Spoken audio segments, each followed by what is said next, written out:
সুস্থ থাকার জন্য। মাশাআল্লাহ। আসলে আল্লাহর প্রশংসা করে কি হিসাব করে করা যায়? আল্লাহর প্রশংসা করার বহু কারণ, তার মধ্যে 1 নম্বর কারণ হলো আমরা বাংলাদেশ এমন একটা জায়গায় আমাদের অবস্থান যার 3 দিকে হচ্ছে ভারত। জোরে কারণ 3 দিকে কি? ভারত। আর একদিকে ফাঁকা আছে, সেই দিকে আছে সাগর। সেই দিকে কি? ভারতে যারা বসবাস করে তারা অধিকাংশই হলো হিন্দু। অধিকাংশই কি? হিন্দু। এই আমাদের হাসিনা যখন ভারতে পালায় গেছে, পলানোর পর থেকে ভারত মোটামুটি আমাদের উপর একটু খেপে গেছে। যেরকম ঠিক কিনা? আপনার পেপার পত্রিকা খবর দেখেন কিনা? এই কিছুদিন আগে ভারত থেকে বলা হয়েছে আমরা পেঁয়াজ বন্ধ করে দিলাম, চিনি বন্ধ করে দিলাম, এটা বন্ধ করে দিলাম, সেটা বন্ধ করে দিলাম। ওরা মনে করতেছে আমরা এগুলো বন্ধ করে দিলে বাংলাদেশের লোকেরা না খায় মরবে, ওদের ধারণা। আপনারা বলেন আমরা কি ভগবানের দিকে তাকায় আছি না আল্লাহর দিকে?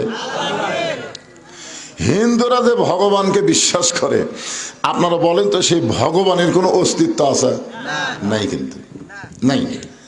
কারণ একটাই মাত্র ধর্ম। অনেকে বলে সমস্ত ধর্মের ভিতরে শ্রেষ্ঠ ধর্মের নাম কি? এই কথাটা বলা হচ্ছে কবিরা গুনাহ।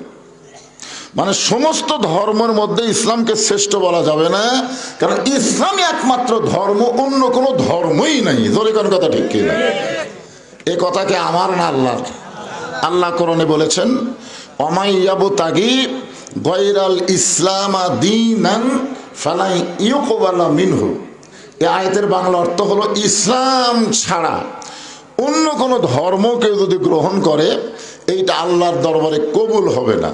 আল্লাহর কাছে কবুলযোগ্য একমাত্র ধর্মের নাম কি? আর সেই ধর্মকে আমরা গ্রহণ করেছি। যেরকম ঠিক কিনা? আর ভগবানের জাতেরা আমাকে নাকি রিজিক বন্ধ করে দিবে। আল্লাহ কি বলেছেন? ওমা মিন দাব্বাতিন ফিল আরদি ইল্লা আলাল্লাহি রিজকুহা। পৃথিবীতে এমন কোন বিচরণশীল প্রাণী নাই যার রিজিকের ব্যবস্থা আল্লাহ করেনি। জোরে কোন সুবহানাল্লাহ। তাহলে সব প্রাণী রিজিক যদি আল্লাহই দেয়, তাহলে আমরা মুসলমান, আমাদের রিজিক কে দিবে? আরো জোরে বলেন। সে ভারত অবশ্য মাঝে মধ্যে হুমকি মারতেছে, আজকেও একটা মারছে, আপনারা জানেন। আজকের হুমকি কি? জি হুজুর, জি কি? দেখো আপনি বলেন। আজকের হুমকি হচ্ছে অতি সত্তর, মানে খুব শিগগিরই বাংলাদেশকে ওরা দখল করে নিবার চায়। দেখছেন? আসলে হাসিনার সময় কিন্তু এরা বাংলাদেশকে অঙ্গরাজ্য বানাইছিল। যেরকম ঠিক কিনা? কিন্তু ডক্টর ইউনূস আসার পরে ওদের সেটাই গুড়েই বালি, যাকে বলা হয় গুড়ে বালি, মানে ওইটার হচ্ছে না। কারণ ডক্টর ইউনূস ঘোষণা করেছে ভারতের সমস্ত চ্যানেল বাংলাদেশ বয়কট করে দিল। আসলে মানুষ যাই হোক, নামটা তো একটা নবীর নাম। ধরে কোন কথা ঠিক কিনা? কোন নবী? ইউনূস নবীরে খাইল মাছেতে গিলিয়া, ফেরেশতা পাঠাইলেন আল্লাহ ইসমে আজম দিয়া। দমে দমে সে হরদম পড়ে সে ইসমে আজম, মাছেরই উদর হইতে বাঁচাইলে প্রাণ। সবাই বলেন আল্লাহু আল্লাহু, তুমি জানলি জানালুহু, শেষ করা তো যাই না গেয়ে তোমার গুণগান। জোরে বলেন আলহামদুলিল্লাহ। আমরা বিশ্বাস করি যে আল্লাহর কাছে ভগবানের অস্তিত্ব, সবাই বলা লাগবে। কারণ আপনারা মনে করতেছেন যে আপনাদের ভাদারই খালি ওয়াজ হচ্ছে, তা না। এই যে ক্যামেরাগুলো দেখতেছেন, এই ক্যামেরার মাধ্যমে লাইভ করে গোটা বিশ্ব আপনাদের ভাদারের ওয়াজ দেখতেছে। এখন সুবহানাল্লাহ, বুঝতে পারতেছেন না আপনাদের ওয়াজ এখন কোন জায়গায় চলতেছে। আমেরিকাতেও চলতেছে, লন্ডনে চলতেছে, সৌদি আরব চলতেছে, মানুষই চলতেছে। বাংলাদেশের যত মানুষ বিশ্বে বসবাস করে সবাই আপনাদের ভাদারের ওয়াজটা লাইভে দেখতেছে। সুবহানাল্লাহ। তাহলে আপনারা যে কথাটা বলতেছেন, এখানে আপনাদের মধ্যেই না তো কথা চলে যাচ্ছে। ভগবানের ভ বাদ দেন। গবানের কোনো অর্থ ডিকশনারি নাই, খুঁজে দেখেন নাই। গবানের গ বাদ দিলে বান মানে বন্যা, দুনিয়ার কোনো মানুষ চায় না। বা বাদ দিলে নো মানে নাই, ভগবান নেই। আর সেই ভগবানের পাওয়ার নিয়ে ওরা হামাকে ধরবার চায়। আর আমাকে আল্লাহর খবর কি? আল্লাহু লা ইলাহা ইল্লা হুয়াল হাইয়ুল কাইয়ুম। যদি আপনার মন চায় আলিফ বাদ দেন, লিল্লাহি মা ফিস সামাওয়াতি ওয়াল আরদ। আবার যদি মন চায় আর একটা লাম বাদ দেন, লাহুল মুলকু ওয়া লাহুল হামদ। আবার যদি মন চায় লাম বাদ দিয়ে দেখেন, হুয়াল্লাহুল্লাযী লা ইলাহা ইল্লা হু। আমরা যাকে আল্লাহ বিশ্বাস করি তার সব কিছু বাদ দিলেও আল্লাহ বাদ পড়ে না। মুসলমানের আল্লাহ সদা বিরাজমান, জোরে কোন ঠিক কিনা? এখন আপনারা বলেন, আমাদের ভারতে জন্ম নেওয়া ভালো না বাংলাদেশে জন্ম নেওয়া ভালো? আমরা কিন্তু খুবই ছোট। আমাদের পারমাণবিক বোমা নাই, আমাকে অ্যাটম বোমা নাই, আমাদের ভারতের মতন অত যুদ্ধে অস্ত্রও নেই, কিন্তু আমাদের কি আছে? আর ইমানের কথা পরে বলবো, আগে বলবো আমাদের আল্লাহ আছে। ধরে এখন কি আছে? আল্লাহর সাথে কিছু কুলাবে? আল্লাহ কোরআন কারিমে লক্ষ্য করে বলেন, তাবারাকাল্লাযী বিয়াদিহিল মুলকু ওয়া হুয়া আলা কুল্লি শাইইন কাদির। গোটা পৃথিবীর রাজত্ব, কর্তৃত্ব, মালিকানা একমাত্র কার হাতে? না মোদির হাতে? কার হাতে? এটা কিন্তু বিশ্বাস করে বলা লাগবে। আল্লাহ রাসূল বলেছেন, এমন একটা সময় আসবে তখন হিন্দু মুসলমানের মধ্যে একটা যুদ্ধ শুরু হবে। সেই যুদ্ধের নাম হলো গজওয়াতুল হিন্দ। এই যুদ্ধে যে সমস্ত মুসলমান দুনিয়া থেকে বিদায় নেবে, রাসূল বলেছেন তাকে বদরই শহীদদের সঙ্গে আল্লাহ কবুল করে নেবে। তাহলে আমাকে লাভ না লস? আমরা মরে গেলেও জান্নাত, বাঁচা থাকলেও লাভ। আর হিন্দুদের খবর কি? মরে গেলে। এই জন্য মুসলমান কোনো কিছুকেই ভয় করে না, কারণ মুসলমান বিশ্বাস করে মিনহা খালাকনাকুম ওয়া ফিহা নুয়ুদিকুম ওয়া মিনহা নুখরিজুকুম তারাতান উখরা। আল্লাহু আকবার। আমরা আল্লাহর প্রশংসা কেন করব? আপনারা একজন বললেন আল্লাহ সুস্থ রাখছে তাই না, এটাও কারণ, কিন্তু এক নম্বর কারণ হলো আল্লাহ দয়া করে, রহম করে আমাদেরকে মুসলমানের ঘরে মুসলমান হিসাবে কবুল করেছেন। যদি হিন্দুর ঘরে পাঠাতো তাহলে আমাদের অবস্থাটা কি হতো? যদি ইহুদি খ্রিস্টানদের ঘরে আল্লাহ পাঠাতো, আমাদের করার কিছু আছে? কিন্তু আল্লাহ ওই সকল ঘরে না পাঠায় সরাসরি আমাদেরকে মুসলমানের ঘরে কবুল করেছেন। খুশি না বেজার? তাহলে জবান খুলে বলি আলহামদুলিল্লাহ। এখানে কোনো গল্প করা চলবে না, একে কোনো কথা চলবে না বাজান। আছেন আমার মুক্তার, আছেন আমার ব্যারিস্টার, শেষ বিচারের হাইকোর্টেতে তিনি আমায় করবেন পার। আমি পাপী রাসূল জাবিন্দার। আমাদের ভাগ্য কত ভালো। রাসূল বলেছেন, কেউ যদি সারা জীবন পাপ করে আর মৃত্যুর সময় যদি ঈমানের সাথে মৃত্যুবরণ করতে পারে, আমি রাসূল ওয়াদা দিয়ে দিলাম তাকে জান্নাতে না নিয়ে আমি রাসূল জান্নাতে যাব না। চিন্তা করছেন যে সারা জীবন যদি আমরা পাপ করি আর মরার সময় যদি ঈমানের সাথে বিদায় নেই, রাসূল আমাদের উকিল হবেন, আমাদের ব্যারিস্টার হবেন, আল্লাহর সামনে আমাদের ওকালতি করে আমাদেরকে জামিন করে জান্নাতে পৌঁছে দিবে। এমন একজন নবী পাওয়াতে খুশি না বেজার? এখন আপনাদের কাছে আমার প্রশ্ন হলো, আমাদের নবী কি শুধুই নবী? না না না, আমরা কিন্তু দরুদ শরীফের মধ্যে আরবিতে বলে দিছি, বাংলাতে হয়তো বোঝেননি। আল্লাহুম্মা সাল্লি আলা সাইয়্যিদিনা মুহাম্মদ। কি বলছেন?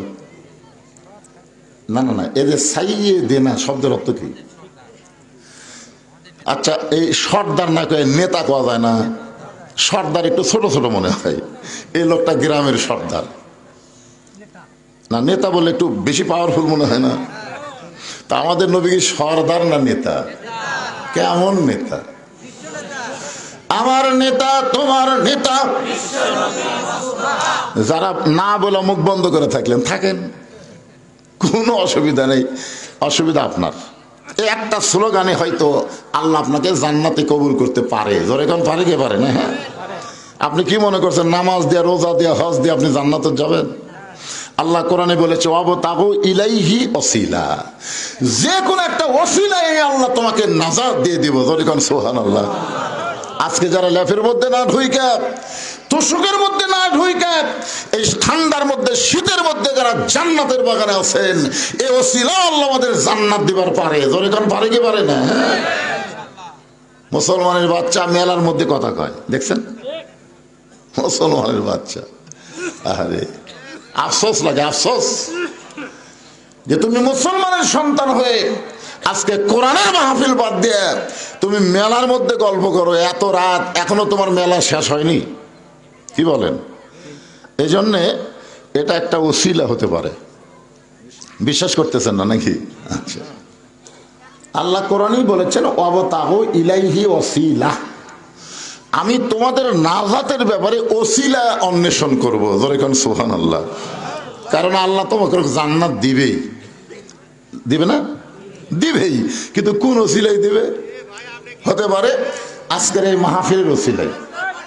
এই বাবা, এখন তুমি আবার কি শুরু করলে? কি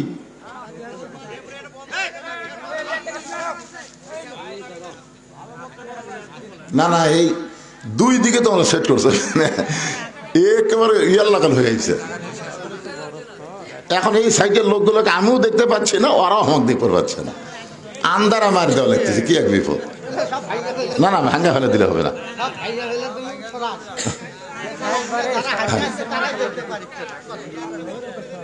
হইচই না করে, এখানে অসংখ্য রহমতের ফেরেশতা, আপনাদের চাইতেও ফেরেশতা এখানে বেশি।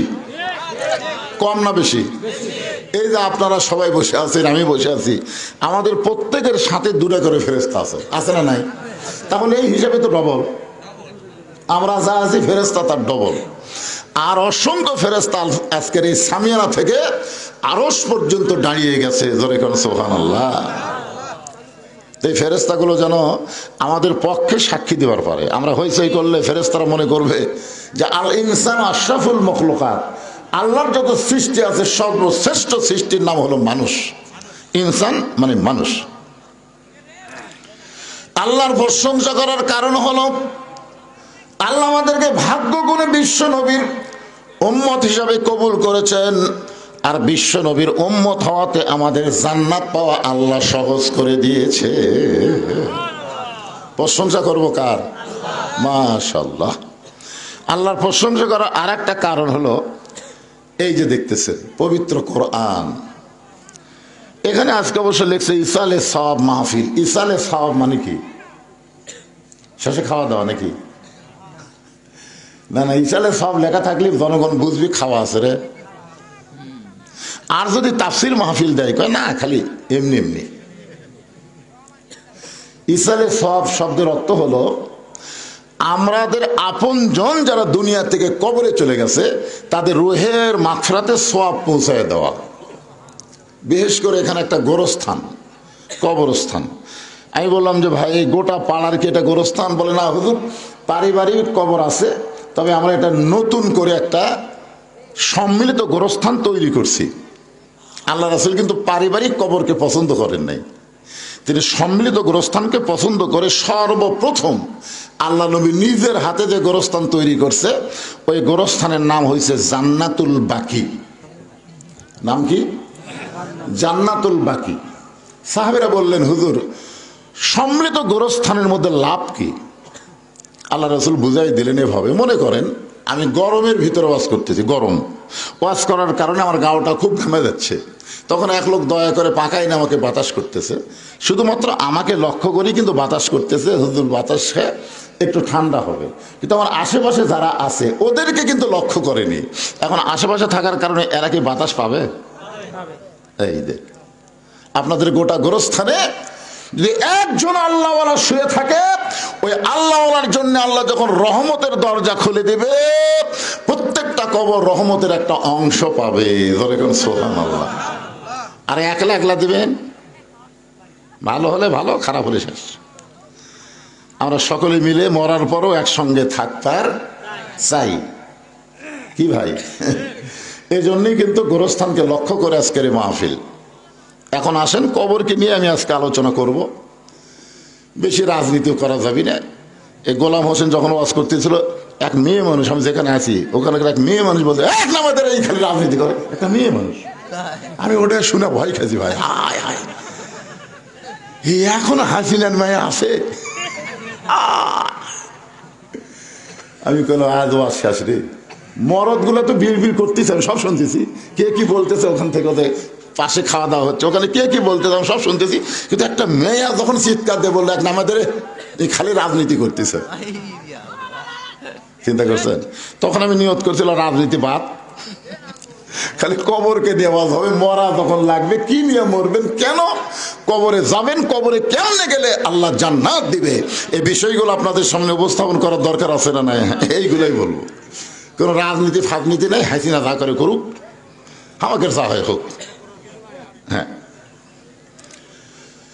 এই কারণে আমি একটা আয়াতে কারিমা তেলাওয়াত করেছি। আমাদের কাহালুতে কোনো মানুষ যখন মারা যায়, মরার খবর শুনেই সকলে বলে ইন্না লিল্লাহি ওয়া ইন্না ইলাইহি রাজিউন। আপনাদের শেরপুরের খবর কি? ওই একই খবর। তার মানে বোঝা গেল মরার পরে আমাদের কাহালু যা, আপনাকে শেরপুরও তাই। আসলে এটা কি মরার আয়াত? হ্যাঁ, এইটাই বুঝতে হবে আগে। আল্লাহ কোরআনে লক্ষ্য করে বলতেছেন ইজাব, মানে যখন আসাবাতুহুম মুসিবাত, তোমাদের উপরে বিপদ আপদ মুসিবত আসবে, ক্বালু, তখন তোমরা বলবা ইন্না লিল্লাহি ওয়া ইন্না ইলাইহি রাজিউন। এখন কি বুঝলেন? এটা কি মরার আয়াত না বিপদ আপদ মুসিবতের আয়াত? কারণ এখানে তো অ্যাঙ্গেলে নাই, ডাইরেক্ট একের শাব্দিক অর্থ আপনাদের শোনা দিলাম। ইজা মানে যখন, আসাবাতুহুম মুসিবা, তোমাদের উপরে বিপদ আপদ মুসিবত আসবে, আল্লাহ বলতেছেন ক্বালু, তখন তোমরা বলো ইন্না লিল্লাহি ওয়া ইন্না ইলাইহি রাজিউন। এখন যে আপনারা ইন্না লিল্লাহ পড়েন মানুষ মরার পরে, এই ইন্না লিল্লাহর বাংলা অর্থ কি?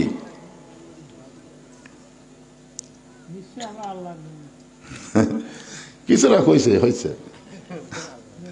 আচ্ছা ঠিক আছে, আমি একটা গান গাই, দেখেন তো গান দিয়ে বুঝতে পারেন কিনা। এগুলো আসলে গান না, এগুলো হচ্ছে কোরআনেরই সুরে গানের আকারে আপনাদের সামনে উপস্থাপন করা। কোন বনের পাখি তুমি আইলারে কোন বনে, আবার কোন বনেতে যাইতে হবে পড়ছে নাকি মনে। বুঝতে পারছেন? আমি একটু সহজ করে দিই। আমরা কোথায় ছিলাম, আমরা কোথায় আসলাম, আবার কোথায় যাব। একজন ভাই বলতেছে আমরা জান্নাতে ছিলাম। জান্নাতে আপনি আসলেন? আদম আলাইহিস সালাম জান্নাতে ছিল। আদম আলাইহিস সালাম জান্নাতে ছিল। জান্নাতেই যদি থাকবে তাহলে কেন বললেন ওই গাছের কাছে যাইও না? জান্নাতের মধ্যে কোনো হুকুম থাকবে না তো। জান্নাতের শর্ত হলো আলা তাস্তাহি আনফুসুকুম, তোমার মন যা চাবে তুমি জান্নাতে তাই করতে পারবে। যখন সুবহানাল্লাহ। আদম আলাইহিস সালামকে আল্লাহ কি বলছেন? ওই গাছের কাছে যাইও না। তার মানে বোঝা গেল জান্নাতে হুকুম আছে, সব গাছের কাছে যাবা, ওটার কাছে যাওয়া হবে না। এর মানে বোঝা গেল ওটা জান্নাত নয়। জান্নাতে যাইতে গেলে শর্ত হলো ফাদখুলি ফি ইবাদি ওয়াদখুলি জান্নাতি। আয়াতের বাংলা অর্থ হলো তুমি যখন আল্লাহর ইবাদতকারী বান্দা হয়ে যাবে, তুমি তখনই জান্নাতে প্রবেশ করবে। ইবাদত করা ছাড়া জান্নাতে প্রবেশ করা যাবে হ্যাঁ, একে ডাইরেক্ট ফাদখুলি ফি ইবাদি ওয়াদখুলি জান্নাতি। এখন আমরা বলবো আমরা জান্নাতে ছিলাম না, আমরা একটা জগতের মধ্যে ছিলাম। সে জগতের নাম হলো আলমে আরওয়াহ। আলমে আরওয়াহ, রুহের জগৎ। এই রুহের জগৎ থেকে আল্লাহ আমাদেরকে পাঠাইলো দুনিয়ার জগৎ। এই দুনিয়ার জগৎ থেকে আমরা যাব কবরের জগৎ। যখন ঠিক কিনা? আল্লাহ রাসূল বলেন সর্বশেষে সর্বশেষে যেই ব্যক্তি দুনিয়া ছাড়বে কবরের জগতে তাকে কম পক্ষে 50,000 বছর থাকা লাগবে। কত বছর? বিশ্বাস করতেছেন না নাকি? আফসোসের কিছুই বোঝা যাচ্ছে মনে হয় কি, সর্বশেষে যেই ব্যক্তি মৃত্যুবরণ করবে কবরের জগতে তাকে 50,000 বছর থাকা লাগবে। যে দুনিয়ার জগতে আমাকে কোনো কি নাই, নিশ্চয়তা আছে নাকি? আপনি যে 3তলা 4তলা বাড়ি বানাচ্ছেন আর বারবার ঘাড় কাত করে দেখতেছেন, কি দেখো ভাই? রড বার করে রাখছি, হুজুর আর একতলা করবো, আর একতলা। দুই কান্দের ফেরেশতা কয়, পাগলা উপর দিকে তাকাস না রে, তোর বাড়ি 3তলা না, তোমার জায়গা হলো নিচতলা। যখন কি তলা? নিচতলা। একতলা না, একতলা না, নিচতলা। মানে কি? আন্ডারগ্রাউন্ড। এখন নিচ তলায় যদি আমরা যাওয়ার চাই, আল্লাহ বলেছেন কোনো সমস্যা নাই। ইয়া আইয়ুহাল্লাযীনা আমানুত্তাকুল্লাহা হাক্কা তুকাতিহি ওয়া লা তামুতুন্না ইল্লা ওয়া আনতুম মুসলিমুন। কোনো সমস্যা নাই, যদি মুসলমান হয়ে মরতে পারো তোমাদের নিচতলা কবরকে আমি আল্লাহ জান্নাতের বাগান বানায়া দেব। তার মানে কি বুঝতেছেন? কি হয়ে মরা লাগবে? আমরা কার ঘরে জন্ম নিছি? মুসলমানের ঘরে জন্ম নিলাম, অথচ আমাদেরকে আল্লাহ বলতেছেন মুসলমান হয়ে তোমাকে মরা লাগবে। এখানেই তো মারিফতের পেঁয়াজ। কিন্তু মুসলমানের ঘরে জন্ম নিলাম, আবার আল্লাহ কেন বলতেছেন মুসলমান না হয়ে মরিস না রে? তার মানে বোঝা গেল মুসলমানের ঘরে জন্ম নিয়া অনেকে কাফের হয়ে মরে, আবার অনেকে কাফেরের ঘরে জন্ম নিয়া মুসলমান হয়ে মরে। ধরে কোন কথা ঠিক না কথা বলে? হ্যাঁ, মুসলমানের ঘরে জন্ম নিয়া কোরআনের কথা বললে কয় রাজনীতি করতেছে। ওই কি মুসলমান? আল্লাহর কোরআনের আইন বাংলাদেশে চালু হবে, এই কথা শোনার পরে যার কলিজার মধ্যে কষ্ট হয় বুঝবেন ও মুসলমান না, ও হলো মুনাফিক নম্বর 1। জোরে কোন কথা ঠিক না? 1 নম্বর মুনাফিক। নবীর পিছনে নামাজ পড়ে, নবী হলেন ইমাম, সামনে কাতারের মুসল্লি, পাগড়ি ঠিক আছে, দাড়ি ঠিক আছে, জুব্বা ঠিক আছে, সব 1 নম্বর। কিন্তু কোরআনের একটা আয়াত যখন নাজিল হলো তখনই ওই ধরা খেলো।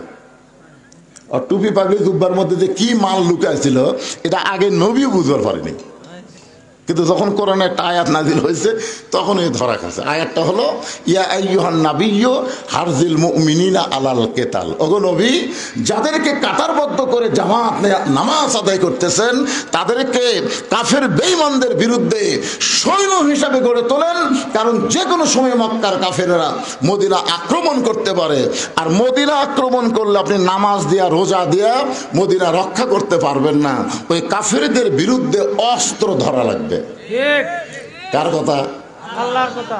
এই আয়াত যখন নবী সাহাবীদের সামনে বললেন, এই সামনে কাতারের মুসল্লি ওই মন খারাপ করে নবীকে বলতেছে, হুজুর এটা না গন্ডগোলের আয়াত। আপনারা বলেন এটা গন্ডগোলের আয়াত। আজকে যদি ভারতেরা বাংলাদেশকে আক্রমণ করে আমরা তখন মসজিদে যাই বলবো দোয়া করবো, আল্লাহ আল্লাহ আল্লাহ ভারতের হাত থেকে আমাদের দেশকে রক্ষা করো আল্লাহ। এই দোয়া করার টাইম আছে? এই আয়াত নাজিল হওয়ার পর আর দোয়া করার সময় আছে? যার যা আছে ইমানের বলে বলিয়ান হয়ে হিন্দুদের বিরুদ্ধে যুদ্ধ করা লাগবে। ধরে কোন কথা ঠিক না? এই আয়াতই যদি মক্কার কাফেররা মদিনা আক্রমণ করতে আসে, আপনি দোয়া দিয়া দরুদ দিয়া নামাজ দিয়া রোজা দিয়া আপনি মদিনা রক্ষা করতে পারবেন না, বরং ওদের বিরুদ্ধে অস্ত্র ধরা লাগবে। এ কথা কার? এখন এই জুব্বালা কি কয়? আজকে যারা বলতেছে রাজনীতি করতেছে এরা কি? একই মাল। আল্লাহ নবী চমকে গিয়ে বললেন, মাবুদ সামনে কাতারের মুসল্লি হইয়া তোমার আয়াতকে গন্ডগোলের আয়াত বলতেছি কে, এক তো আমি চিনবার পারতেছি না। সঙ্গে সঙ্গে আল্লাহ আয়াত নাজিল করলেন, অমিনান নাসি মাইয়াকুলু আমান্না বিল্লাহি ওয়া বিল ইয়াউমিল আখিরি ওয়া মা হুম বিমুমিনিন। আল্লাহ বিশ্বাস করে, আখিরাতকে বিশ্বাস করে, আমি আল্লাহ বলতেছি ওই মুমিনই নয়, ও হলো মুনাফিক। জোরে কোন কি কথা কর না কেন? তা আমরা পাপী হতে পারি, গুনাহগার হতে পারি, কিন্তু আমরা মুনাফিক হতে পারবো না। জোরে কোন কথা ঠিক কি না? আপনারা বলেন তো মুনাফিকের জায়গা কোথায়? ওপরে না নিচে? এ বাবা এদিকে গল্প টল্প করিস না রে, মিডিয়ার ম্যানেরা চুপ করে বসতে শোনো। মুনাফিকদেরকে আল্লাহ জাহান্নামের সবচাইতে নিচে জায়গা দিবেন। সাহাবারা জিজ্ঞাসা করলেন, এ রাসূলুল্লাহ, জাহান্নামের নিচে মুনাফিকের খাদ্য কি হবে? রাসূল বলেন, ওপরে যে কাফের থাকবে, ওই কাফেররা যে পেশাব পায়খানা করবে, ওই পেশাব পায়খানা হবে মুনাফিকের খাদ্য। তাহলে কাফেরের পেশাব পায়খানা হলো মুনাফিকের খাদ্য। এখন আপনারা বলেন, আমরা কিছু মুনাফিক হবার চাই? তাহলে কি হয়ে মরা লাগবে? মুসলমান হয়ে মরতে গেলে আমাদের করণীয় কি? এই যে একটা গজল আছে, কিন্তু যেদিন ডাক পড়িবে কবর মাঝে যাইতে, জোগাড় কিছু করছ বন্ধু তার মাঝে বিছাইতে। আপনার বলেন তো কবে ডাক পড়বে? দেখেন কি বলতে, কিন্তু যেদিন, মানে সময় বান্ধা দেয়নি বাজান। যদি আল্লাহ বলতো যা তুই যাচ্ছ যা, তুই 60 বছর বাঁচবো, তুই 70 বছর বাঁচবো রে, তোকে আমি সময় 70 বছর দিলাম, তাহলে 50 বছর যা ইচ্ছা তাই করে 51 থেকে তওবা তাসির করিয়া বুঝলেন আমি যা হুসিল দিন গুনতেছি। এই সবাই বলে বয়স বাড়ে, আমি বলি কমে রে। একটু মনোযোগ দিয়ে শুনবেন, যে কোনো সময় যদি আমাদের মৃত্যু হয় তাহলে আমাদের এখন থেকে প্রস্তুতি গ্রহণ করা লাগবে। আর মুসলমানের 1 নম্বর প্রস্তুতি হলো নামাজ। নামাজ যদি না থাকে আপনি ঈমান এবং মুসলমানিত্ব রক্ষা করতে পারবেন না।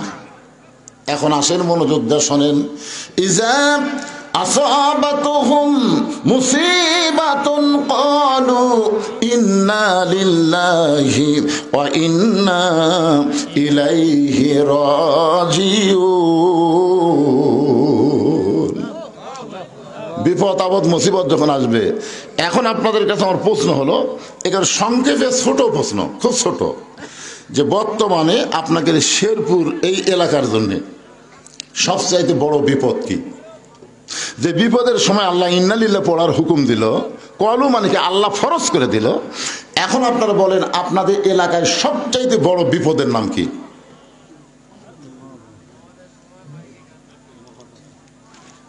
বুঝতে পারতেছেন না? মানে এত বিপদ আপনাদের এলাকায়, কোনটা বড় কই, কোনটা ছোট কই? আপনারা বলেন তো আজকের এই মাহফিলের জন্য এই মেলাটা রহমত না বিপদ? ওই মেলা দেখার পরে ইন্নালিল্লাহ কে পড়ছেন? কেউ পড়েননি। আপনারা কখন পড়বেন? যখন মরে গেল তখন। ওই মেলার মধ্যে কি চুরির দোকান আছে? আপনারা বলেন তো কোরআনের মাহফিলের মেলাতে চুরির দোকান, এটা রহমত না বিপদ? আপনার ইন্নালিল্লাহ পড়ছেন? সবচাইতে বড় বিপদ হলো প্রত্যেকটা যুবকের হাতে একটা করে টাচ মোবাইল। ধরে কোন কথা ঠিক কিনা? তা আপনার ছেলে যে টাচ মোবাইল ঘুরতেছে, আপনি ইন্নালিল্লাহ পড়ছেন? সবচাইতে বড় বিপদ হলো মেয়েরা ঘরের মধ্যে থাকার কথা, সেই মেয়েরা বেপরদা হয়ে রাস্তায় আসা, রহমত না বিপদ? একটা মেয়ে মানুষ দেখে আপনি ইন্নালিল্লাহ পড়ছেন? হ্যাঁ, তার মানে বোঝা গেল আপনার বিপদই বোঝেন না, মানুষ মরে গেলেই বিপদ মনে করেন। সবচাইতে বড় বিপদ মানুষ মরার পরে ইন্নালিল্লাহ কেন পড়ি? এই কারণে যেখানেই পড়ি আমাদের জন্য মরাটাই হলো সবচাইতে বড় বিপদ। ও বাংলার মুসলমানেরা শুনে নেন, কোরআনকে যদি আইন হিসাবে গ্রহণ করে আল্লাহর হুকুম অনুযায়ী নবীর তরিকা মোতাবেক যদি চলতে পারেন তাহলে মরাটা বিপদ না, মরার মাধ্যমে জান্নাতে প্রবেশ করা ধরে কোন ঠিক কিনা। কিন্তু মানুষ বলে আমরা কেন পড়ি? আমরা মনে করি মরাটাই হলো বিপদ। আল্লাহ রাসূল বললেন সর্বশেষে যেই ব্যক্তি কবরে যাবে, কবরের জগতে তাকে 50,000 বছর থাকা লাগবে। এই কথা শোনার পরে আমাদের মা উম্মাহাতুল মুমিনিন খাদিজাতুল কুবরা ছোট বাচ্চার মতন কান্না শুরু করে দিলেন। রাসূল বলে, খাদিজা আপনি এমন করে কেন কাঁদতেছেন? খাদিজা বলে, ওগো আল্লাহর নবী, আমি জানি কবরে কোনো দরজা নাই, কবরে কোনো জানলা নাই, কবরে কোনো সাথী নাই, কবরে কোনো বাতি নাই, একা একা 50,000 বছর অন্ধকার কবরে কেমনে থাকবো? এই কথা শোনার পরে আমার চোখটা দরদর করে পানি পড়তেছে। আল্লাহর নবী খাদিজার চোখের পানি মুছা দিয়া কপালে একটা চুম্বন দিয়ে বললেন, খাদিজা ওই আল্লাহর শপথ করে বলতেছি, ঈমান গ্রহণ করার পরে আপনি আল্লাহর সঙ্গে যে সম্পর্ক গড়ে তুলেছেন, আল্লাহ আপনার কবরকে জান্নাত বানায়া দিবে। সুবহানাল্লাহ। সবাই বলেননি? বলছেন?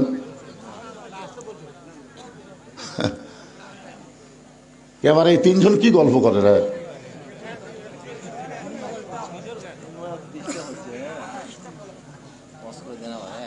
না শোনেন, তাহলে এখানে যে আল্লাহ রাসূল বললেন, কি বললেন শোনেননি? খেয়াল করেননি? এদের তরিকতের লাইনে একটা কথা আছে, খিয়ালেতে রাখো মন, খিয়ালো অমূল্য ধন, খিয়ালো হারাইয়া গেলে সব হবে তার কারণ। আগে যখন আমি ছোটবেলায় হাল বোতাম, হালুয়া বোঝেন না, আমি সবসময় 2 নম্বর হাল ধরতাম। 2 নম্বর হাল ধরে আমার কোনো সময় ঘুম ধরতো। তো একদিন গরুর পাওয়া ফাল ঢুকছে, আমার আব্বা এসে চর দেখা, এই তুই খেয়াল করে হাল বলছ। আসলে কিন্তু আমার খেয়াল ছিল না, বেখেয়াল হয়ে গেছে, ঢুকে গেছে। ধান কাটতে কাটতে যারা বেখেয়াল হয় তারাই কিন্তু হাত কাটে। যখন কথা ঠিক কিনা? হ্যাঁ, একটু মনোযোগ দিয়ে শুনবেন। আল্লাহ রাসূল বললেন, খাদিজা ঈমান গ্রহণ করার পরে আল্লাহর সঙ্গে আপনি যে সম্পর্ক গড়ে তুলেছেন, আল্লাহ আপনার কবরকে জান্নাত বানায়া দিবে। এখানে আমি আপনাদের কি বুঝাবার চাইলাম, আল্লাহর সঙ্গে সম্পর্ক করতে গেলে ঈমানের পরে করা লাগবে, ঈমানের আগে কোনো সম্পর্ক করা যাবে না। ঈমানের আগে সম্পর্ক করেছিল নবীর চাচা আবু তালেব, আল্লাহ তাকে জান্নাত দিবে না। দাদা হাতিম তাই আল্লাহর সঙ্গে সম্পর্ক করতে চেয়েছিল, দান করে আল্লাহ তাকে জান্নাত দিবে না। বাদশা নওশেরন ঈমান গ্রহণ করার আগে ন্যায়পরায়ণ বাদশা হয়েছিল, কিন্তু আল্লাহ তাকে জান্নাত দিবে না। আল্লাহর যত কাজ তুমি করবার চাও আগে ঈমান গ্রহণ করার পরে তারপরে করা লাগবে। ধরে কোন ঠিক কি না? আপনি নামাজ পড়বার গেলে আগে কি লাগবে? জোরে কোন? ঈমান। ঈমান ছাড়া নামাজ পড়লে হবে? আসরে নামাজ পড়ার পরে জমিত গেছে, দেখো ওপর জমিত পানি চলমল করতেছে, নিচে জমিত পানি নেই। কে রে, এত পানি উপরে, আমারটা পানি নেই। ওই চারিদিকে তাকাছিল, চারিদিকে তাকা, কেউ নাই। আস্তে করে বসে জমির আল কাটা দিয়ে ওই পানি দিয়ে হাত ধোছে, ধুয়ে আবার দাঁড়ায় চারিদিকে তাকায় বলতেছে আলহামদুলিল্লাহ, কেউ দেখেনি। এখন আপনারা বলেন, লোকটার কিন্তু আসরের নামাজ আছে কিন্তু কি নাই? ঈমান যদি থাকতো তাহলে বলতো যে কেউ না দেখলো আল্লাহ দেখতেছে রে। জোরে কোন ঠিক কি না? সাহাবারা বললেন, রাসূলুল্লাহ মা হুয়াল ঈমান, এই ঈমানটা কি? আল্লাহ রাসূল বললেন, ইকরার বিল লিসান, তাসদিক বিল জানান, আমল বিল আরকান, এর নাম হলো ঈমান। জবানে বলতে হবে লা ইলাহা ইল্লাল্লাহ, জবানে বলা লাগবে। সবাই বলেন লা ইলাহা ইল্লাল্লাহ, লা ইলাহা ইল্লাল্লাহ, লা ইলাহা ইল্লাল্লাহু মুহাম্মাদুর রাসূলুল্লাহ। আপনার বলেন তো, এই ইকরার বিল লিসান রাসূল যদি বলতো এটা ঈমান, তাহলে আমাদের জন্য তো কোনো সমস্যাই হতো না। কিন্তু মারাত্মক ক্যাচ মারছে ভাই, তাসদিক বিল জানান। খালি মুখের মধ্যে কলেমা জপলে হবে না রে, ওই কলেমাটা কলিজার মধ্যে ঢুকান লাগবে। ধরে কান কার ভিতর? কলিজার মধ্যে যখন ইমানের জায়গা হবে, ওই লোকটার কাছে জীবনের চাইতে ইমানের দাম বেশি হবে। এখন আপনারা বলেন তো, এ ভাদারের লোকেরা, আপনাদের কাছে জীবনের দাম বেশি না ইমানের দাম বেশি? এই মুখে মুখে বলতেছেন। 15.5 বছর আমার মতন বক্তার কাছে আল্লাহর চাইতে হাসিনার ভয় বেশি। আমার মতন বক্তা চারিদিকে তাকায় ওয়াজ করে, পুলিশের গাড়ি, র্যাবের গাড়ি, আওয়ামী লীগের ক্যাডার আছে কিনা, এগুলো যদি থাকে তেল তেলা ওয়াজ করে বাড়িতে গেছি। বউ আগেই ভয় দেখাচ্ছে পুলিশ যেন না ধরে, আজরাইল ধরবে এ কথা আমার বউ একদিনও কয়নি, খালি বলছে পুলিশ যেন না ধরে। ইমানদারেরা পুলিশ ধরার ভয় করবে না, আজরাইল ধরার চিন্তা করবে। ধরে এখন কথা ঠিক কিনা কথা বলেন? পুলিশ ধরলে আপনাকে ছাড়বে, কিন্তু আজরাইল ধরলে মনে ছাড়বে? একটু মনোযোগ দেবেন। তাসদিক বিল জানান মানে কলিজার মধ্যে ইমান। কলিজার মধ্যে যখন কারো ইমান ঢুকে যাবে, ওই মানুষটা জীবনের চাইতে ইমানের গুরুত্ব বেশি দিবে। দরকার হলে উকিল বলবে আপনার ফাঁসি হবে রাত্রি 12টায়। নাম হলো মীর কাসেম আলী। নাম কি? মীর কাসেম আলীকে বলেছে রাত 12টায় আপনার ফাঁসি হবে। এখন কয়টা বাজে? 9:30। তাহলে 2 ঘন্টা ঘুম পাড়ি, 2 ঘন্টা ঘুম পাড়ি, তুমি আমাকে ডাক দিও। যদি আমি চেতন না পাই তুমি আমাকে ডাক দিও। উকিল কয় কে মানুষ করে, রাত 12টায় ফাঁসি হবি, 9:30 বাজে, 2 ঘন্টা ঘুম পাড়ি, এতক্ষণ চেতন থাকে কি হবি? 2 ঘন্টা ঘুম পড়ে, তুমি 8 ঘন্টা আগে আমাকে ডাক দিও। যদি আমি চেতন পাই তাহলে লাগবে না, আর যদি না পাই আমাকে ডাক দিও। উকিল কয় এটা মানুষ না। 3 ঘন্টা পর তার ফাঁসি হবি, আর এই কয় আমি ঘুম পাড়ি। যাই হোক, উকিল বিশ্বাস করেনি, মনে করছে পাগল হয়ে গেছে, ফাঁসির চিন্তা পাগল হয়ে গেছে। একেবারে 8 ঘন্টা সময় যখন আছে, তখন উকিল সাহেব এসে দেখে লাখ টাকা ঘুম পাড়তেছে।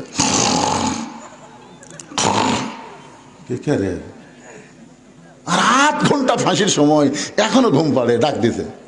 লাভ ধরে বলছে ভাই ফাঁসির টাইম হচ্ছে? না স্যার, এখন 8 ঘন্টা আছে। তাহলে 2 রাকাত নামাজ পড়ি। উজু করে এসে 2 রাকাত নামাজ পড়ে এখানে পাঞ্জাবি টাঞ্জাবি গাওয়াত দিয়ে আতর সুরমা লাগে বলতে চ যাই। উকিল বলতেছে কোথায় যাবেন? কোথায়? বলে ফাঁসির কাজটা। আপনি জানেন আপনার ফাঁসি হবে, মৃত্যু হবে। মীর কাসেম আলী মুচকে মুচকে হাসার বলে তোমরা বলো আমার ফাঁসি হবে, কিন্তু আমার আল্লাহর কোরআন বলতেছে আমার মৃত্যু হবে না। ওয়ালা তাকুলু লিমান ইউকতালু ফি সাবিলিল্লাহি আমওয়াতুন বাল আহইয়াউ ওয়ালাকিন লা তাশউরুন।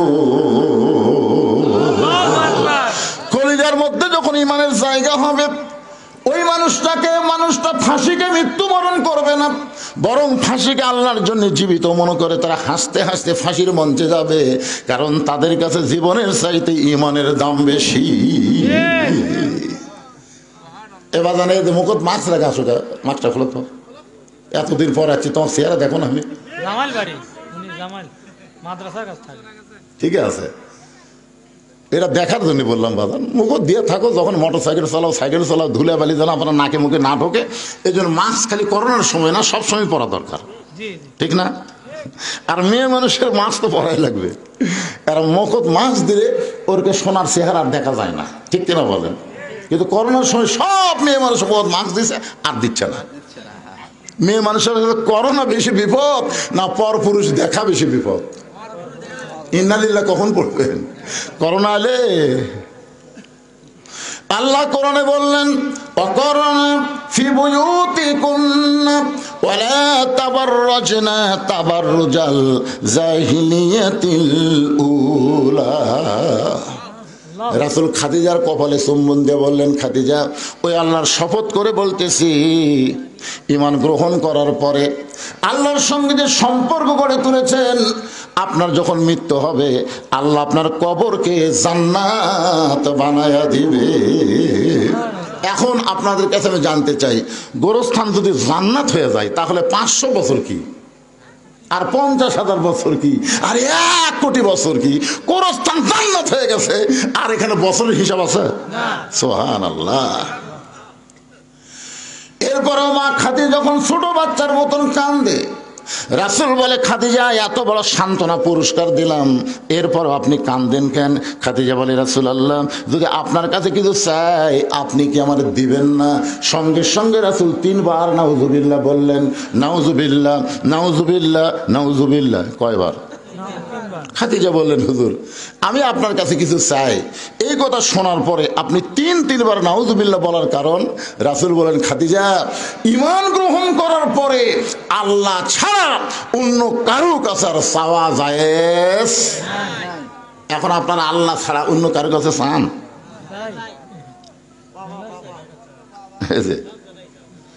আমার দয়াল বাবার দরবারেতে কেউ ফিরে না খালি হাতে।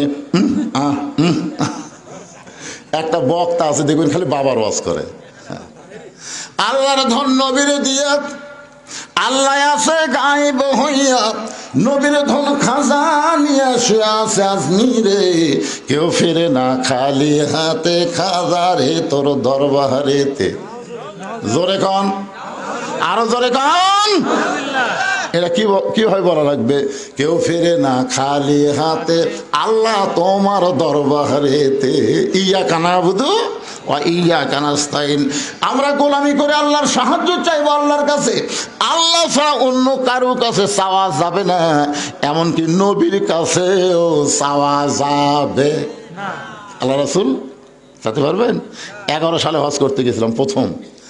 আমরা তো গোরস্থানে যাই, আমরা দোয়া দরুদ পড়ে হাত তুলি না? ভাই আপনারা হাত তোলেন না গোরস্থানে? দোয়া দরুদ পড়ে যারা কবরে আছে তাদের রুহের মাগফিরাতে আমরা দোয়া করি। আমি মনে করছিলাম সবচাইতে দামি, যাকে কবরই বলা যাবে না, আল্লাহ রাসূলের, এটাকে আমরা কি বলি, কবর না রওজা?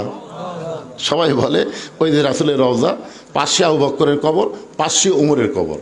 আমি মানুষের মুখে বলতে শুনেছি, রাসূলের কিন্তু কবর কয়নি, বলে যে রাসূলের রওজার পাশেই আবু বকরের কবর, পাশেই উমরের কবর। তার মানে বোঝা গেল যে এই আবু বকর উমর কবর আর রাসূলের কবর না। কারণ কি? এখানে রওজা বলার কারণ কি? আমি একটা গজল গাই, দেখেন তো আপনারা বুঝতে পারেন কিনা। গাবো? ইসলামের আলো জ্বলায়া দিয়া নবী শুইয়া আছেন সোনার মদিনায়। আর যদি আমি এভাবে বলি, ইসলামের পতাকা উড়ায়া দিয়া নবী ময়রা আছেন সোনার মদিনায়। কি ময়রা কওয়া যাবে? যদি কই খালি গুনা করে। একটু মনোযোগ দিয়ে শুনবেন। আমি বিশ্বাস করি নবী আমার হায়াতুন নবী, এই মনে করে 11 সালে যখন নবীর রওজার পাশে হাত তুলেছি, ইতিমধ্যে 2 পুলিশ এসে আমার হাতের উপর লাঠি দিয়ে ঠাসি দিয়ে বললেন, মানো কুল্লু হারাম, মানো কুল্লু হারাম। হাত যদি পাতাবার চান কাবার মালিকের কাছে হাত পাতান, মদিনার রওজার পাশে হাত পাতানো হারাম।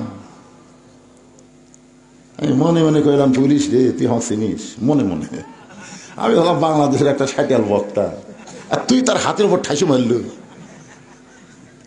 কিন্তু আমার ইমান বললো, মাওলানা তুই ভেজাল দেশের লোক, তোর ইমানের মধ্যেও ভেজাল, তোর আমলের মধ্যেও ভেজাল, আর এরা হলো আসল দেশের পুলিশ। জোরে কোন কথা ঠিক কি না? কি হলো রে? কি আছে কি আছে কি আছে? আচ্ছা খাড়া হয় না তো, কি জন্য খাড়া হয়? এরা যদি একবার খেপা যায়, এই লাঠি লিয়ে দিচ্ছে। আমি তো এরকম থামে থেকে কাম করতেছি। আর ওটো না, হ্যাঁ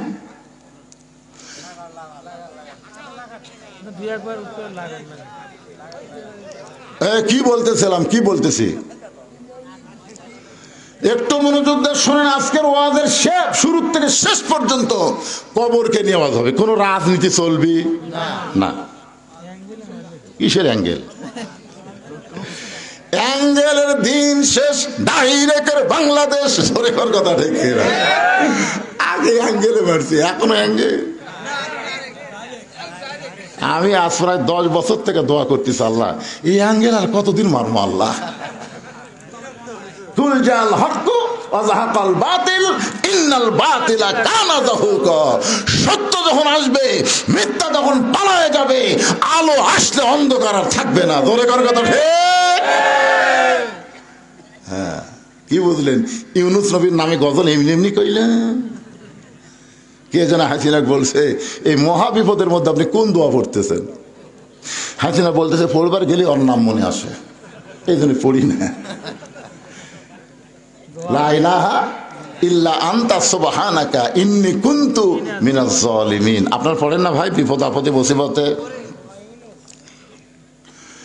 একটু মনোযোগ দিয়ে শুনবেন। আল্লাহর নবী রওজার পাশে হাত তুলবার দেয়নি, বলেছে হারাম। আমার মন বলতেছে 2 টাকার পুলিশ হয়ে আমার মতন মৌলবীর হাতর ঠাকি মারল, তুই হক চিনিস? এটা আমার মন। আর আমার ইমান বলতেছে মাওলানা তোর ইমানের মধ্যেও ভেজাল, তোর আমলের মধ্যেও ভেজাল। কারণ যেই দেশের থেকে তুই ওয়াজ করবার আইসিস ওই দেশটাই হলো ভেজাল। জোরে কোন কথা ঠিক না? 11 সালে বাংলাদেশের প্রধানমন্ত্রীর নাম হলো হাসিনা। জোরে কোন নাম কি? এরশাদ চাচা পতনের পর বাংলাদেশের জনগণ আর মরদ মানুষ দেখেইনি পারে। আগামী ইলেকশনে যে কি হবি, খালেদা যে হারে চাঙ্গা হচ্ছে, হাসিনার সময় মনে হয় খালেদা যায় যায় অবস্থা। ধরে কোন ঠিক কিনা? এখন মোটামুটি সাইজ হচ্ছে।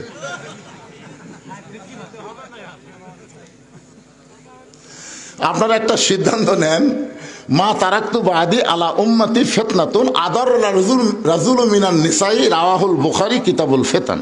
আল্লাহ রাসূল বলেছেন আমার পরে আমার উম্মতের জন্য সবচাইতে বড় বিপদ হলো পুরুষ মানুষের জন্য নারী নেত্রী হওয়া। নারী নেত্রী হওয়ার পরে ইন্না লিল্লাহ কোনদিন পড়ছে? এই দে আগামী তার কোন নারীকে বাংলাদেশের নেত্রী আমরা দেখতে চাই না। পুরুষ মানুষ হবে বাংলাদেশের নেতা। ধরে সবাই বলে আল্লাহুম্মা আমিন। একটু মনোযোগ দিয়ে শোনেন।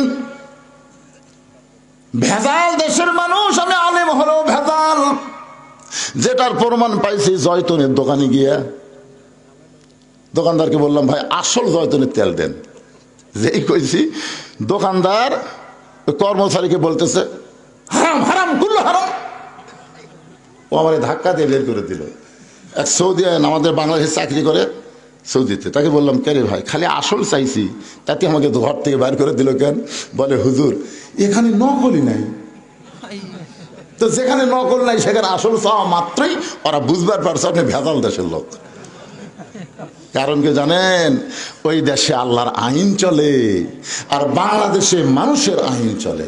আল্লাহ হচ্ছেন আসল আর মানুষ হচ্ছে ভেজাল। জোরে করে কথা ঠিক না? এই জন্য আগামীতে আমরা ভেজাল আইনে চলবো না, আল্লাহর কোরআনের আইনে আমরা চলতে চাই। তারা যারা চলতে চান 2 হাত তুলে আমার আল্লাহকে দেখান। লিল্লাহি তাকবীর। হাত নামান। আল কোরআনের আলো সংসদে কে করলো? আমি। হাসিনা নাই তো? না না 16 দিন থেকে আছি। আরে আপনারা কি মনে করতেছেন অন্যায় ভাবে যাদেরকে ধরে লেগেছে, আমাকেও গেছে 9 বার, যাদেরকে অন্যায় ভাবে ধরে নিয়ে জেলের মধ্যে রাখছে তাদের বিচার হবে না? তারা কিন্তু বাংলাদেশের ভুয়া কোর্ট কাছারিতে বিচার দেয়নি, আসল জায়গায় বিচার দিচ্ছে। ধরে কোন জায়গায়? আসল জায়গায় বিচার কেমন একটা দৃষ্টান্ত শোনেন। গভীর রাত্রে হযরত ওমর মদিনার অলিগলি ঘুরতে গিয়ে হঠাৎ হযরত ওমর দেখতে পায় মদিনার মরুভূমির মধ্যে একটা তাঁবু টাঙ্গানো। ওমর ফারুক তাঁবুর নিকটে গিয়ে দেখে 2টা বাচ্চা মা মা বলে কাঁদতেছে, আর মা বলতেছে গোস্ত সিদ্ধ হলেই তোমাদের খাবার দেব, একটু ধৈর্য ধরো, গোস্ত সিদ্ধ হলেই তোমাদের খাবার দেব।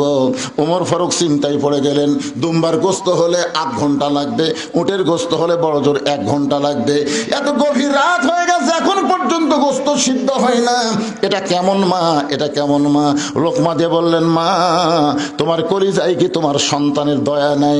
দুইটা সন্তান ক্ষুধার জ্বালায় কান্দে, আর এখন পর্যন্ত তোমার গোস্ত সিদ্ধ হয় না। এত রাত ধরে গোস্ত সিদ্ধ না হওয়ার কারণ কি? মেয়েটা বলে, পথিক আমার বাড়ি হলো ইয়ামিন দেশে, আমি শুনতে পাইলাম মদিনার খলিফা হযরত ওমর অত্যন্ত ভালো মানুষ।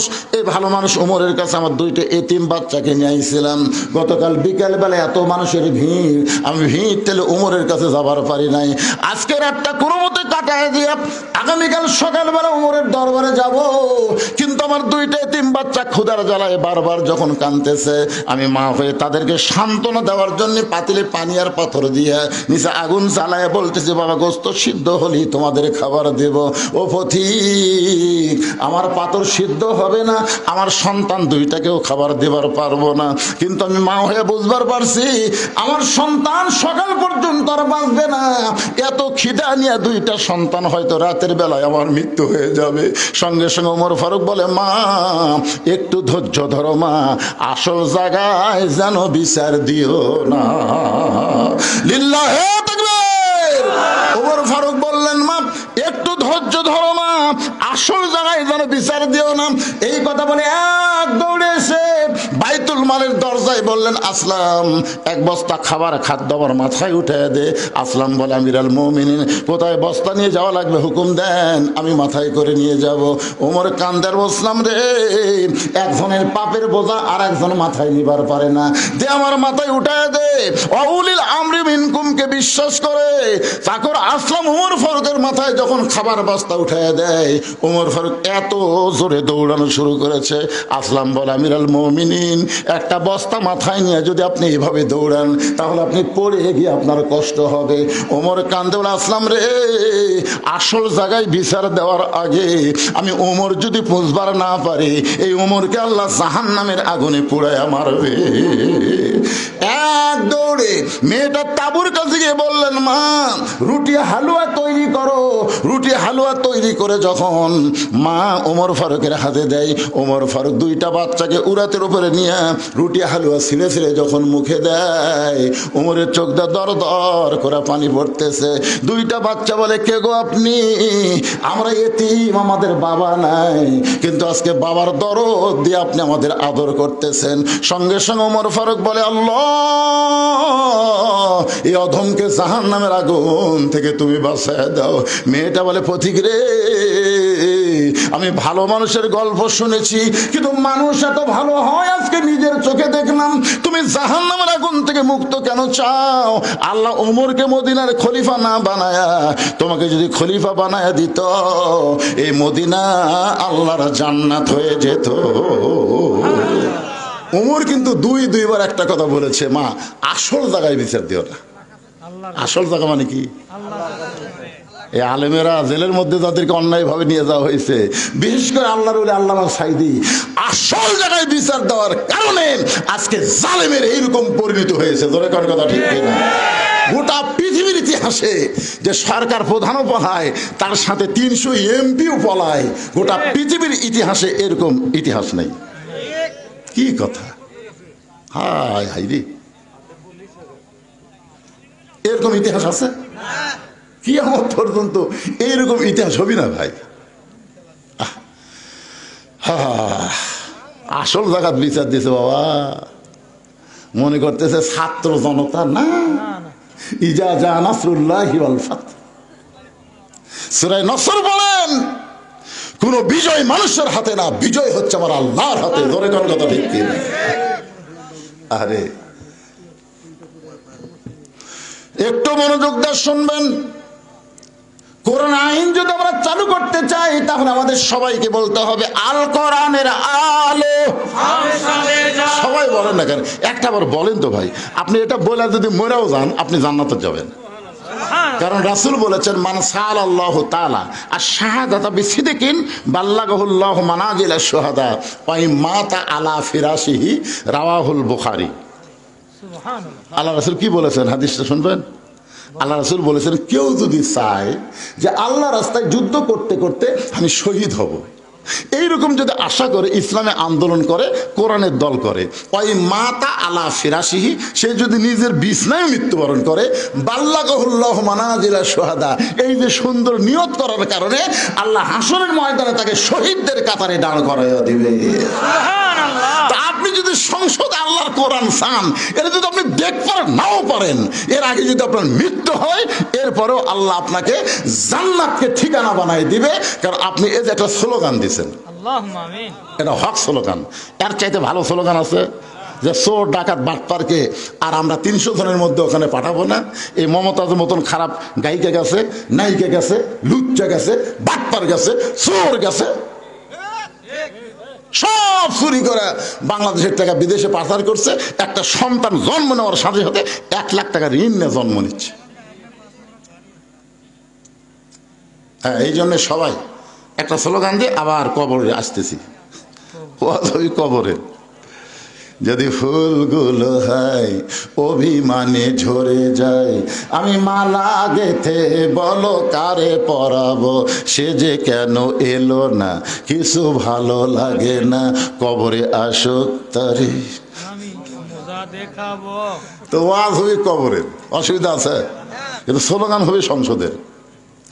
আল কোরআনের আলো সংসদে জালো, কোরআন হাদিস যেখানে, আমরা আছি সেখানে, দুনিয়ার মুসলমান এক হও, এক হও। লিল্লাহে তাকবীর। আলহামদুলিল্লাহ, কোরআনের আলোচনা করবো। আওয়ামী লীগ, বিএনপি আর জামাত আছে? আমরা সব মুসলমান কোরআনের দল। জোরে কোন ঠিক কিনা? একটু মনোযোগ দিয়ে শোনেন। খাদিজা বলতেছে, রাসূলুল্লাহ, আমি আপনার কাছে চাই। এই কথা শুনে আপনি 3 বার নাউজুবিল্লাহ বললেন, কিন্তু আমি আপনার কাছে যা চাবো তা যদি আল্লাহর না থাকে, তাহলে আল্লাহ কেমনে দিবে?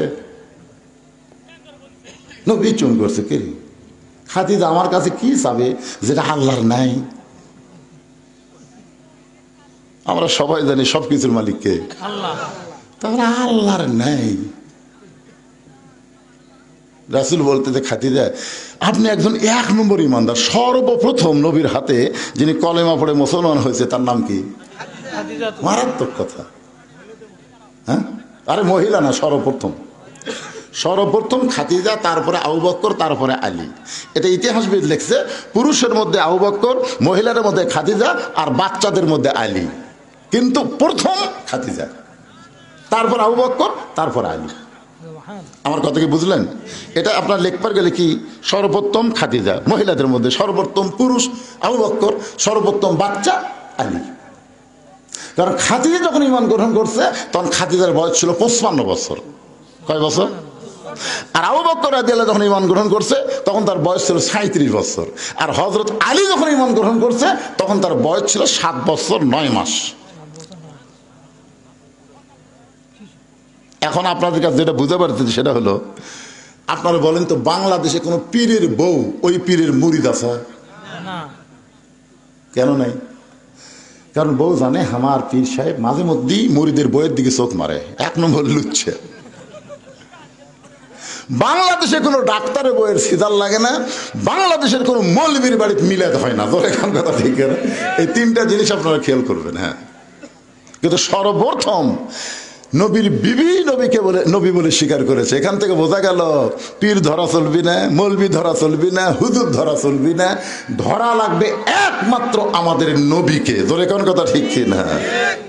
উপায় নাই রে, উপায় নাই রে, উপায় নাই, নবী বিনে আল্লাহ পাওয়ার উপায় নাই। সবাই বলেন উপায় নাই রে, উপায় নাই রে, উপায় নাই, নবী বিনে আল্লাহ পাওয়ার উপায় নাই। দেখেন কোরআনে আয়াতটা দেখেন, আতিউল্লাহ ও আতিউর রাসূল ও আতিউ কিন্তু নাই, ও আতিউ নাই, কিন্তু ও উলিল আমরি মিনকুম। আপনার বলেন তো, এই 2 জায়গাতে আতিউ থাকলো, আতিউল্লাহ ও আতিউর রাসূল, কিন্তু শেষকালে এখানে ও আতিউ আল্লাহ বাদ দিল কেন? এখানে আল্লাহ কেন বললেন ও উলিল আমরি মিনকুম? নিঃসন্দেহে আল্লাহর হুকুম মানতে গেলে নিঃসন্দেহে নবীকেই শুধু গ্রহণ করা যাবে, নবী ছাড়া অন্য কাউকে নিঃসন্দেহে গ্রহণ করার উপায়। এই জন্য আল্লাহ বললেন উলিল আমরি মিনকুম, আমরা উলিল আমরকে মানবো কতক্ষণ? উলিল আমর নবীর তরিকার মধ্যে থাকবে যতক্ষণ। জোরে কোন কথা ঠিক কিনা? নবীর তরিকা বাদ দেয়, নিজে একটা তরিকা বানালো কাদরিয়া, নিজে একটা তরিকা বানালো চিশতিয়া, নিজে একটা তরিকা বানালো মুজাদ্দিদিয়া, নিজে একটা তরিকা বানালো নকশবন্দিয়া। তার মানে বোঝা গেল নবীর তরিকা বাদ দিয়ে নিজে কেউ যদি তরিকা বানায় ওই তরিকা মানা যাবে না। কেবলমাত্র আল্লাহর হুকুম নবীর তরিকা মোতাবেক আমাদের চলা লাগবে। ধরে কোন ঠিক কি না? আমার কথাকে বুঝবার পারছেন? আমরা ইমাম মানবো, ইমাম আপনি মানবেন না? একটু যেহেতু বেহাদাল ইমাম কসেন মানবেন না? কতক্ষণ? খালি নামাজ নয়, ইমাম যদি নামাজের 4 রাকাতের মধ্যে 3 রাকাত বসে মানবেন? মানবেন?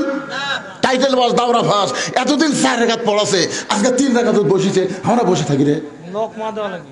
তার মানে বোঝা গেল ইমাম মানবো ততক্ষণ নবীর তরিকার উপর আছে যতক্ষণ। ধরে কোন কথা ঠিক না? নেতা মানবো ততক্ষণ নবীর তরিকা মোতাবেক নেতা আছে যতক্ষণ।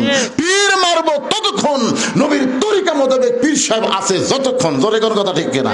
আমার কথা কি বুঝবার পারলেন? হ্যাঁ, চিন্তা করছেন? ওমর ফারুক কেবল খুতবা দিচ্ছে, বাংলাদেশের মতন 96টা দেশের খলিফা, ইয়ার কি না? বাংলাদেশের মতো কয়টা? 96টা দেশের খলিফা খুতবা দিচ্ছেন। খুতবা মানে ওয়াজ করতেছেন। মাঝখান থেকে এক সাহাবী দাঁড়িয়ে বলতেছে, আমির আল মুমিনিন আপনার খুতবা আমরা শুনবো না। ওমর ফারুক বললেন, আমার অপরাধ কি? বলে আপনার অপরাধ হলো আমাদেরকে খাটো পাঞ্জাবি দিয়ে আপনি লম্বা জুব্বা গাও দিয়ে খুতবা দিচ্ছেন। আমাদেরকে খাটো দিবেন আর আপনি লম্বা জুব্বা পরবেন। যতক্ষণ পর্যন্ত লম্বা জুব্বা কোথায় পেলেন এটা না বলা পর্যন্ত আপনার খুতবা শুনবো না। ওর চোখ দিয়ে পানি পড়তেছে আর মুখটা খালি মুচকি মুচকি হাসতেছে। চোখ দিয়ে পানি পড়তেছে আর মুখটা মুচকি মুচকি হাসার কারণ কি জানেন? যে আল্লাহ তোমার কোরআন দিয়ে যখন দুনিয়া চলবে তখন নেতা ভুল করলেও সাধারণ মুসল্লি পর্যন্ত লোকমা দিবার পারবে। ধরে কোন কথা ঠিক না? আপনারা বলেন তো 15.5 বছর কোন লোকমা দিবার পারছেন? হ্যাঁ, আমি খালি শেরপুর গুয়াহাটি আপনাকে এমপি যেটা ছিল শালা চোর পুলিশ, চোরজা পুলিশ হতে। আমার ওয়াজ শোনেন আপনারা? চোরজা পুলিশ হতে, চোর চুরি করার পুলিশ। এই শালা এসপি যতদিন আসলো, আমি হঠাৎ গুয়াহাটির মধ্যে বলেছি যে প্রধান বক্তার মুখত দাড়ি লাগে আর প্রধান অতিথির মুখত দাড়ি থাকলে ভালো হয় না। এই কথা কেমন খারাপ কইছে? শালা এমন গরম হলো, এটা কিন্তু লোক মানা। আমি একটা ভালো কথা কইছি আর গরম হয়ে কয় ধনুর শেরপুর হারাম, আমার জন্য বলে হারাম। রে শালা আজ তুই কুটি আর আমি কুটি রে।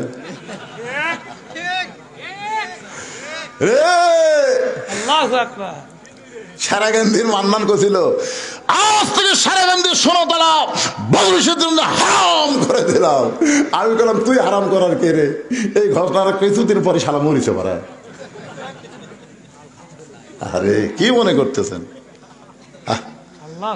উনি নেতা, একটা এমপি, তার মুখে দাড়ি রাখা, নবীর সুন্নতের কথা বলেছি আর বেটা খেপে গেছে। কারণ মানুষের তৈরি আইন দিয়ে বাংলাদেশ চলে, লোকমাদিনী নেতা খেপে। আর কোরআন দিয়ে যখন দুনিয়া চলবে সাধারণ মুসল্লি বাংলাদেশের মতন 96টা দেশের খলিফার খুতবা বন্ধ করে দিচ্ছে। আমাদেরকে খাটো পাঞ্জাবি দিয়ে আপনি লম্বা জুব্বা পরে খুতবা দিচ্ছেন। যতক্ষণ লম্বা জুব্বার কাহিনী না বলবেন ততক্ষণ আপনার খুতবা শুনবো না। ওমর ফারুকের চোখ দিয়ে দর দর করে পানি পড়তেছে। এমন সময় 30 পারা কোরআনের হাফেজ, 6 লক্ষ হাদিসের হাফেজ, নাম হলো আব্দুল্লাহ ইবনে ওমর। সুবহানাল্লাহ। দেখছেন নেতার বেটা যোগ্যতা? দেখছেন নেতার বেটা 30 পারা কোরআনের হাফেজ, 6 লক্ষ হাদিসের হাফেজ। আর হামাকের এমপির বেটার খবর কি? এই আমাদের প্রধানমন্ত্রীর বেটা খ্রিস্টান মহিলা বিয়ে করছে, দেখছেন? আরে কি মনে করছেন? চিন্তা করে দেখেন, বাংলাদেশের মতন 96টা দেশের খলিফা হযরত ওমর, যাকে বলা হয় অর্ধ পৃথিবীর খলিফা, ধরে কোন ঠিক কিনা? তার ছেলে 30 পারা কোরআনের হাফেজ, 6 লক্ষ হাদিসের হাফেজ। সুবহানাল্লাহ। বাবার পাশে দাঁড়ায় বলতেছে, রে নবীর সাহাবীরা, তোমরা খাটো পাঞ্জাবি হলেও তো নতুন কাপড় পরে নামাজ পড়তে এসেছো। আমার পরনে লক্ষ্য করে দেখো, আমার পরনে কিন্তু নতুন কোনো কাপড় নাই। ওসমান গনি বলতেছে, আব্দুল্লাহ, আজকে জুমার দিনে নতুন কাপড় না পরে তুমি পুরাতন কাপড় পরছো কেন? আব্দুল্লাহ বলতেছে, আমি যদি নতুন কাপড় আজকে পরতাম তাহলে আমার বাবার জুব্বা লম্বা হতো না। কি বুঝলেন? আমি যদি আজকে নতুন কাপড় পরতাম তাহলে আমার বাবার জুব্বা লম্বা হতো না। রে নবীর সাহাবীরা শোনো, তোমরা সবাই যখন ঘুমায় থাকো, এমন সময় আমার বাবা ঘুমায় না। যেদিন থেকে মদিনার খলিফার দায়িত্ব পাইছে সেদিন থেকে সব মানুষ ঘুম পাড়বে, আর আমার বাবা তোমাদের খেদমতের দায়িত্ব নিয়েছে। জোরে কর না সুবহানাল্লাহ। আর এখনকার নেতারা মোবাইল বন্ধ করে ঘুম পাড়ে। ভোটের আগে এসে কয় গরিবের বন্ধু, সমাজসেবক, জনদরদি, যেই শালা নেতা হয়ে গেছে ওর মোবাইল আর চালু নাই। দুনিয়ার সবাই যখন ঘুম পাড়ে, ওমর ফারুক সুরের মতন মদিনার অলিগলি ঘুরে বেড়ায়। হঠাৎ হযরত ওমর দেখতেছে একটা তাঁবু টাঙ্গানো, তাঁবুর বাইরে একটা পুরুষ মানুষ খালি দৌড়াদৌড়ি করতেছে। একবার ডানে যায়, একবার বামে যায়, একবার উত্তরে যায়, একবার দক্ষিণে যায়। ওমর ফারুক লোকটার কাছে গিয়ে সালাম দিয়ে বললেন, ভাইজান, এই যে অস্থির হয়ে আপনি দৌড়াদৌড়ি করতেছেন, আপনার কারণ কি? আসসালামু আলাইকুম ভাইজান। আপনি অস্থির হয়ে দৌড়াদৌড়ি করতেছেন, এর কারণ কি? আসসালামু আলাইকুম ভাইজান। আপনি অস্থির হয়ে দৌড়াদৌড়ি করতেছেন, এর কারণ কি? কয়বার সালাম দিছে লোকটা? সালাম দিস মিয়া, তুই এখন চিনিস? আমার বাড়ি হলো অমুক এলাকায়, আমার শ্বশুরের বাড়ি হচ্ছে অমুক এলাকায়। আমি গর্ভবতী বউ নিয়ে রাতের বেলা বের হয়েছি, এই জায়গায় এসে আমার বউয়ের প্রসব বেদনা শুরু হয়েছে। এখন তাঁবুর মধ্যে আমার বউ থুয়ে আমি বাহির অস্থির হয়ে ঘুরতেছি, কি করবো, আমি কি করবো? আর মারি খেলে সমানে খেলে সালাম দেশ। ওর হর বললেন, ভাইজান, ভাইজান একটু ধৈর্য ধরেন, আমার বাড়িতে ভালো একটা ধাত্রী আছে ভাই। লোকটা ভাই কে রে, এত খারাপ ব্যবহার করলাম, তারপরে বলে আমার বাড়ির ভালো একটা ধাত্রী আছে। এক দৌড়ে বাড়ির দরজা, আব্দুল্লাহর মা, আব্দুল্লাহর মা দরজা খুলে দে। ওমর ফারুক বলে, চমকে গিয়ে বলে, আব্দুল্লাহর মা, আমি তোমাকে ডাক দাও মাত্রই তুমি দরজা খুললে। তুমি যদি ঘুমের মধ্যে থাকতে তাহলে এত তাড়াতাড়ি দরজা খুলতে পারত না। বলো তো এত তাড়াতাড়ি দরজা কেমনে খুললা? বউ কান্দার বলে, স্বামী গো, আপনি যখন থেকে খলিফা হয়ে পাগল হয়ে গেছেন, আমিও তখন থেকে আপনার জন্য দরজায় দাঁড়িয়ে থাকি। আপনি আসা মাত্র দরজা খোলার অপেক্ষা। আপনি কষ্ট করে মানুষের দুঃখ কষ্ট দেখবেন, আর আমি আরাম করে বিছানায় ঘুমাবো। কারণ বহুদিন আমি আপনাকে দোয়া করতে দেখেছি, আমি কান ফালায় শুনছি যে আমার স্বামী যে দোয়া করতেছে, কি দোয়া করে, আমি কান ফেলায় শুনছি আপনি দোয়া করছেন, আল্লাহ আমার আব্দুল্লাহর মা কত কষ্ট করে আমাকে ভাত তরকারি রুটি পাক করে দেয়। ও আল্লাহ, আমি জান্নাতে গেলে হুর চাই না, আমার বউকে নিয়ে আমি জান্নাতে থাকবার চাই। যেরকম সুবহানাল্লাহ, যে স্বামী বউকে নিয়ে জান্নাতে থাকবার চাই, আর সে বউ ঘুম পাড়বি? ওমর ফারুক বলতেছে, তাহলে চলো, জান্নাত তো 8টা, আর একটা জান্নাত কামাই করি। বই করে আমি মনে করছিলাম যে আজকে মানুষের কষ্ট ভুলে যায়, বইয়ের কষ্ট মনে করে তাড়াতাড়ি আপনি বাড়িতে আসলেন, আর আসে আবার আর একটা যান, চলেন। তারপর অন্য পাশে দিয়ে ঢুকে দিয়েছে বউকে, বিবি রে, একজন মেয়ের বাচ্চা যদি কেউ ধাত্রী হয়ে ধরে, আল্লাহ তারে খুশি হইয়া জান্নাতের খোঁজ খবরই দেয়। বাচ্চা হয়ে গেছে।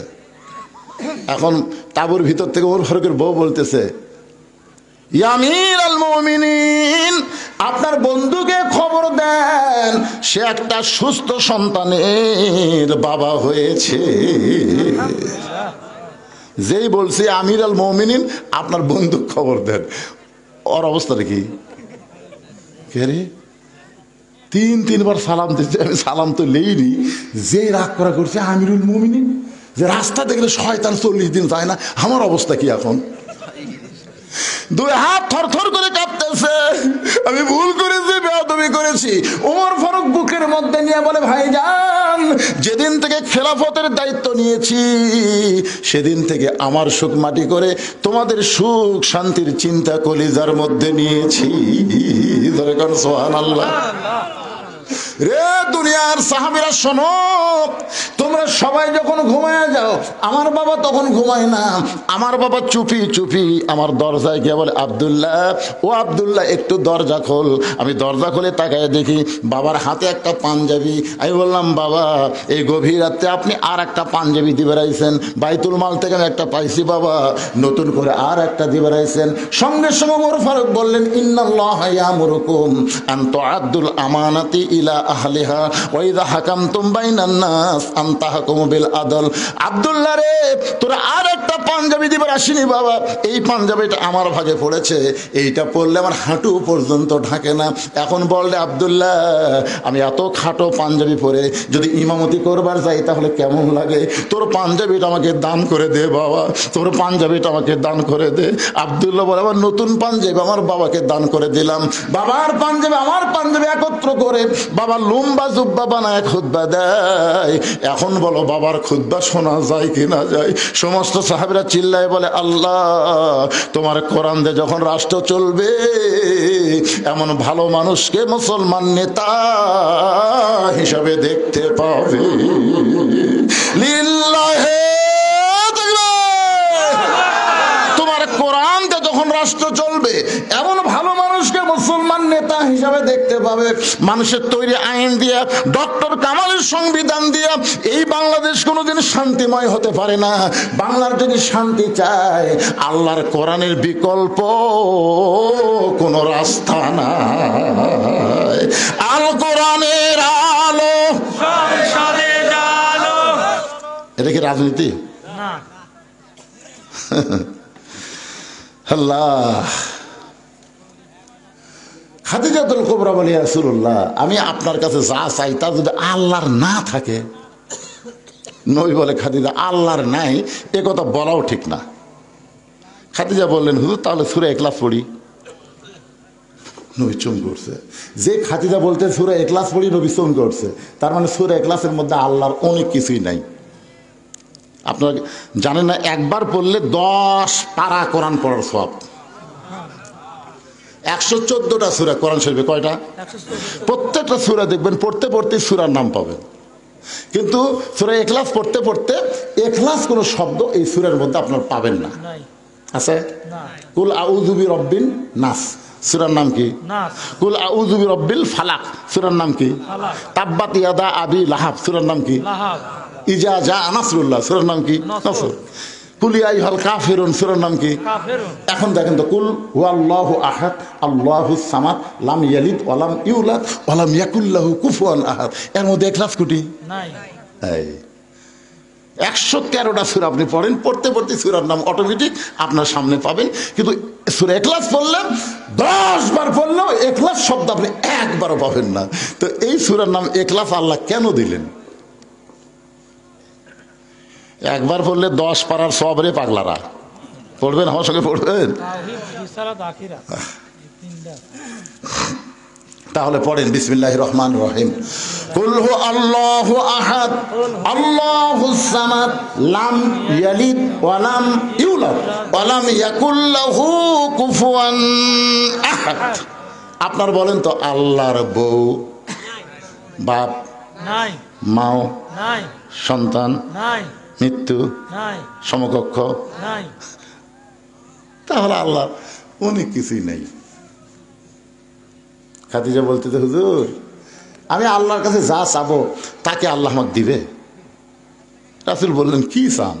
মনে করেন গভীর রাত্রে আমি তাহাজ্জুদের নামাজ পড়ে আল্লাহ বলতেছি, আল্লাহ আমি খাদিজার বিয়ে হয়নি, খাদিজার পেয়ারত একটা বাচ্চা দেন। আপনি বলেন আল্লাহ কি দিবি? রাসূল বলতেছে, আল্লাহ দিবার পারলেও দিবি না, কারণ বিয়া ছাড়া একজনক বাচ্চা দিয়ে আল্লাহ যে বিপদ পড়ছিল। আপনার বলেন তো, বিয়া ছাড়া আল্লাহ একজনক বাচ্চা দিয়েছিল, তার নাম কি?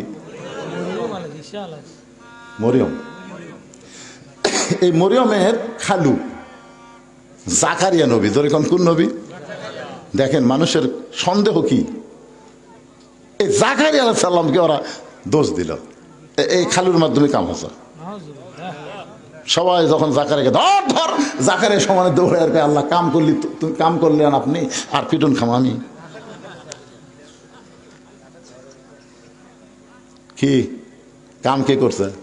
আল্লাহ। আর দোষ কার? জাকারিয়া। আল্লাহ বললেন, জাকারিয়া, আদমকে আমি দুনিয়াতে পাঠাইছি বাপ মা ছাড়া, আর ঈসাকে পাঠালাম বাপ ছাড়া। কিয়ামত পর্যন্ত বাবা ছাড়া কোনো সন্তান আর মায়ের পেটে জন্ম নিবে না। যদি জন্ম নেয় বুঝবে ওইটা অবৈধ সন্তান। আপনারা বলেন তো, বাবা ছাড়া কোনো সন্তান এটা কি বৈধ না অবৈধ? তাহলে ভোট ছাড়া যারা এমপি এরা বৈধ না অবৈধ? এই হিসাবে 15.5 বছর যেগুলো এমপি ছিল এদের নাম হলো জাউরা এমপি। জোরে কন কি এমপি? কথা কন কি এমপি? কথা কন না কেন?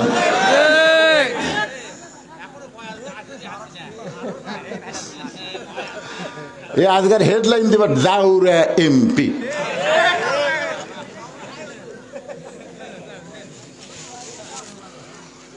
একটু মনোযোগ দিয়ে শুনবেন। রাসূল বলে, খাদিজা, তাহলে আমার কাছে আপনি কি চাবেন? খাদিজা বলতেছে, রাসূলুল্লাহ, কিয়ামত পর্যন্ত একটা মুজিজা আল্লাহ আপনাকে দিয়েছে, যেই মুজিজা কোনোদিন বিলুপ্ত হবে না। ইন্না নাহনু নাযালনা যিকরা ওয়া ইন্না লাহু লাহাফিজুন। সেই মুজিজার নাম হলো আল্লাহর কোরআন।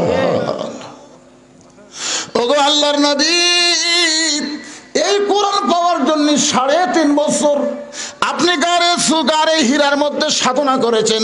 এই সাধনাকে আল্লাহ কবুল করে কোরআনের 5টা আয়াত আল্লাহ আপনার উপর নাজিল করলো। প্রথম শব্দটা ছিল ইকরা। জোরে কোন কি? ইকরা বিইসমি রাব্বিকাল্লাযী খালাক খালাকাল ইনসানা মিন আলাক। এই যে 5টা আয়াত আপনার উপর আল্লাহ নাজিল করলো, আপনি আর গারে হীরার মধ্যে থাকলেন না, আপনি নিচে চলে আসলেন। আপনি এই যে গায়ে জুব্বা পরা অবস্থায় ফেরেশতা জিবরাইল আপনাকে বুকের মধ্যে নিয়েছিল। আল্লাহ তাওয়াজ্জু দিয়ে 5টা আয়াত নাজিল হলো। ওই জুব্বার কোনোদিন আপনি পরেন নাই। আমি দেখেছি আপনি যত্ন করে জুব্বাটা রাইখা দিয়েছেন। মাঝে মধ্যে আপনি জুব্বা দেখেন, চুমা খান, আবার জুব্বাটা যত্ন করে রাইখা দেন। ওগো আল্লাহর নবী, আমি খাদিজা যখন মরে যাব, ওই জুব্বাটা আমার কাফনের কাপড় হিসেবে দিয়ে দিবেন। আমার 2 নম্বর চাওয়া হলো, আপনার পবিত্র হাত দিয়ে আমাকে অন্ধকার কবরে নামায় দিবেন। কবরে মাটি দেওয়ার পরে সবাই যখন চলে যাবে, এমন সময় 2টা ফেরেশতা আল্লাহ কবরের মধ্যে পাঠাবে। 2টা ফেরেশতা কবরে আসবে, তাদের নাম হলো মুনকার নাকির। জোরে কোন, তাদের নাম কি? ফেরেশতা আসিয়া যখন জিজ্ঞাসা করিবে, দিন কি তোমার মাবুদকে, বা তখন কি বলিবে? সবাই বলে, গান গাইলে গুনাহ হবে নাকি? ফেরেশতা আসিয়া যখন জিজ্ঞাসা করিবে, দিন কি তোমার মাবুদকে, বা তখন কি বলিবে? সবাই বলেন, আল্লাহ বিনে নাই রে মাবুদ, আল্লাহ বিনে নাই রে মাবুদ। জবানে তাই বলো রে বলো, মুখে আল্লাহ রাসূল সবে বলো। ওগো আল্লাহর নবী, ওই ফেরেশতা 3টা প্রশ্ন করবে। আমি খাদিজা উত্তর দিবার পারবো না, আমার পক্ষ থেকে আপনাকে উত্তর দেওয়া লাগবে।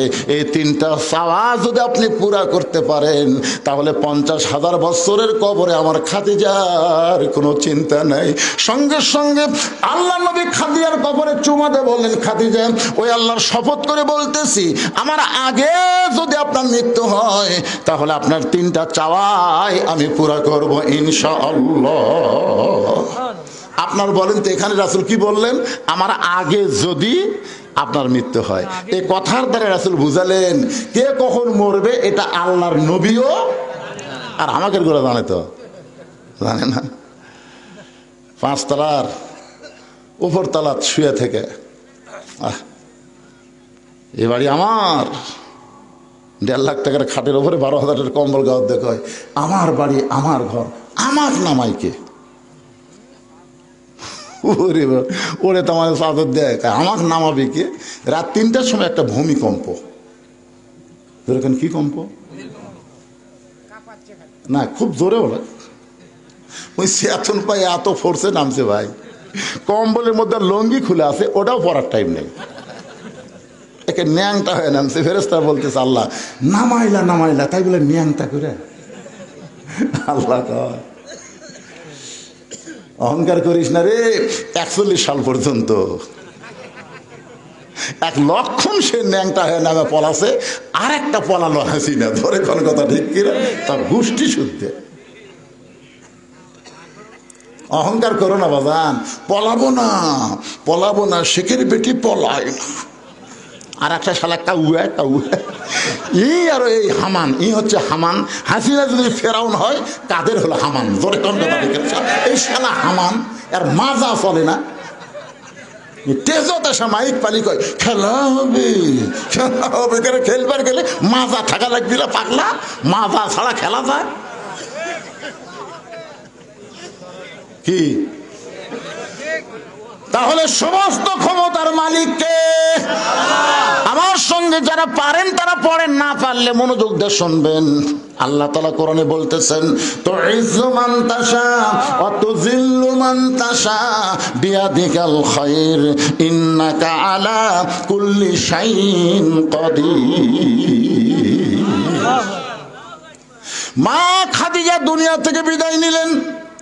দুনিয়া থেকে বিদায় নেওয়ার পরে আল্লাহ নবী তাকায় দেখেন তার 4টা মেয়ে কাঁদতেছে। মা খাদিজার পেট থেকে আল্লাহ তাআলা নবীকে 4টা মেয়ে দিয়েছিলেন। একটা মেয়ের নাম হলো রোকেয়া, একটা মেয়ের নাম হলো কুলসুমা, একটা মেয়ের নাম হলো জয়নাব, আর একটা মেয়ের নাম হলো খাতুনে জান্নাত ফাতেমা। রাসূল তাকায় দেখে 3 মেয়ে কাঁদতেছে, একটু শব্দ শোনা যায়, কিন্তু ফাতেমার কান্নার কোনো সাউন্ড নেই। আপনার বলেন তো, যে মেয়েরা শব্দ করে কান্দে ওরা কি শুধুই কান্দে? আমার বাবা মইরা গেছে রে, মরার আগে খাট দিবার চাইছিল, সেই খাট আমাকে দিবে কে? আমার বাবা মইরা গেছে রে। তখন বড় ভাই যা বলতে, কান্দিস না পাগলি, যে খাট আমার বাপ দিবার চাইছিল সেই খাট আমি দেবো। তখন বলতেছে, আমার বাবা মইরা গেছে রে, মরার আগে খাট দিবার চাইছিল, সেই খাট আমাকে বড় ভাই দিবে, এখন ল্যাপ তো সগো দিবি কে? আমার বাবা মইরা গেছে রে। তখন মেজো ভাই যা বলতেছে, কান্দিস না পাগলি, ল্যাপ তো আমি দেবো। তখন সাইডে যা বলতেছে, মানুষ বুড়া হলে মরবি। এইরকম কিছু মেয়েরা আছে না নাই? ধরে কেন আছে না নাই? নবী তাকে দেখে ফাতেমা কাঁদতেছে, চোখের পানি পড়তেছে, গাল ভিজে যাচ্ছে, কিন্তু কান্নার কোনো শব্দ নাই। আল্লাহ নবী ডাক দিলেন, ফাতেমা একটু মেহেরবানি করে ঘরের মধ্যে আয়। ফাতেমা যখন ঘরের ভিতরে, নবী বলেন, ফাতেমা তোমার মা দুনিয়া থেকে বিদায় নেওয়ার আগে আমাকে 2টা ওসিয়ত করেছে। 1 নম্বর ওসিয়ত হলো, তোমার মাকে তুমি একলাই গোসল করার লাগবে। ও ফাতেমা, তোমার সঙ্গে অন্য কাউকে তুমি নিবার পারবে না, তুমি একা একাই তোমার মারে গোসল করানো লাগবে। 2 নম্বর ওসিয়ত হলো, তোমার মাকে একা একাই তোমাকে কাফনের কাপড় পরাতে হবে। ফাতেমা বলে, বাবা আমার আরো 3টা বোন আছে বাবা, এদেরকে যদি সঙ্গে না নেই ওরা মন খারাপ করবে। রাসূল বলে, ফাতেমা ওসিয়ত পালন করা হলো ওয়াজিব। যেখানে তোমার মা তোমার কথা একলা বলেছে, সেখানে অন্য কাউকে আর ঢুকানোর সুযোগ। আপনার ওসিয়ত করবেন। এই গোরস্থানের কমিটি যারা আছে তাদের কাছে আমি বলতেছি, আপনার ওসিয়ত করবেন, যদি কেউ মারা যায় কোনো বেনামাজি কবর খুঁড়তে পারবে না। আপনাদের গোরস্থানে কবর কারা খড়ে, নামাজি না বেনামাজি? আরে গোরস্থানের একটু মাটি বায়না করে রাখ, কখন যেন আসতে পারে তোমার মরণের ডাক। গোরস্থানের একটু মাটি বায়না করে রাখ। যেই বাড়িতে আপনি থাকতে পারবেন না, সেই বাড়ি তৈরি করতে গেলে আপনি ভালো মিস্ত্রি খোঁজেন। যেমন একটা 3 তলা বাড়ি করো ভাই, এই ইউনিয়নের মধ্যে সবচাইতে ভালো মিস্ত্রি কেড়ে। যে বাড়িতে থাকতে পারবে না সেই বাড়ি তৈরি করেন ভালো মিস্ত্রি দিয়া। আর যেই ঘরে 50,000 বছর থাকা লাগবে সেই কবর তৈরি করেন বেনামাজি দিয়া। আপনি জানেন, মান তারাকা সালাতু মুতাম্মিদান ফাকাত কাফারা, ইচ্ছা করে 1 ওয়াক্ত নামাজ যারা বাদ দিল তারা কাফের হয়ে গেল।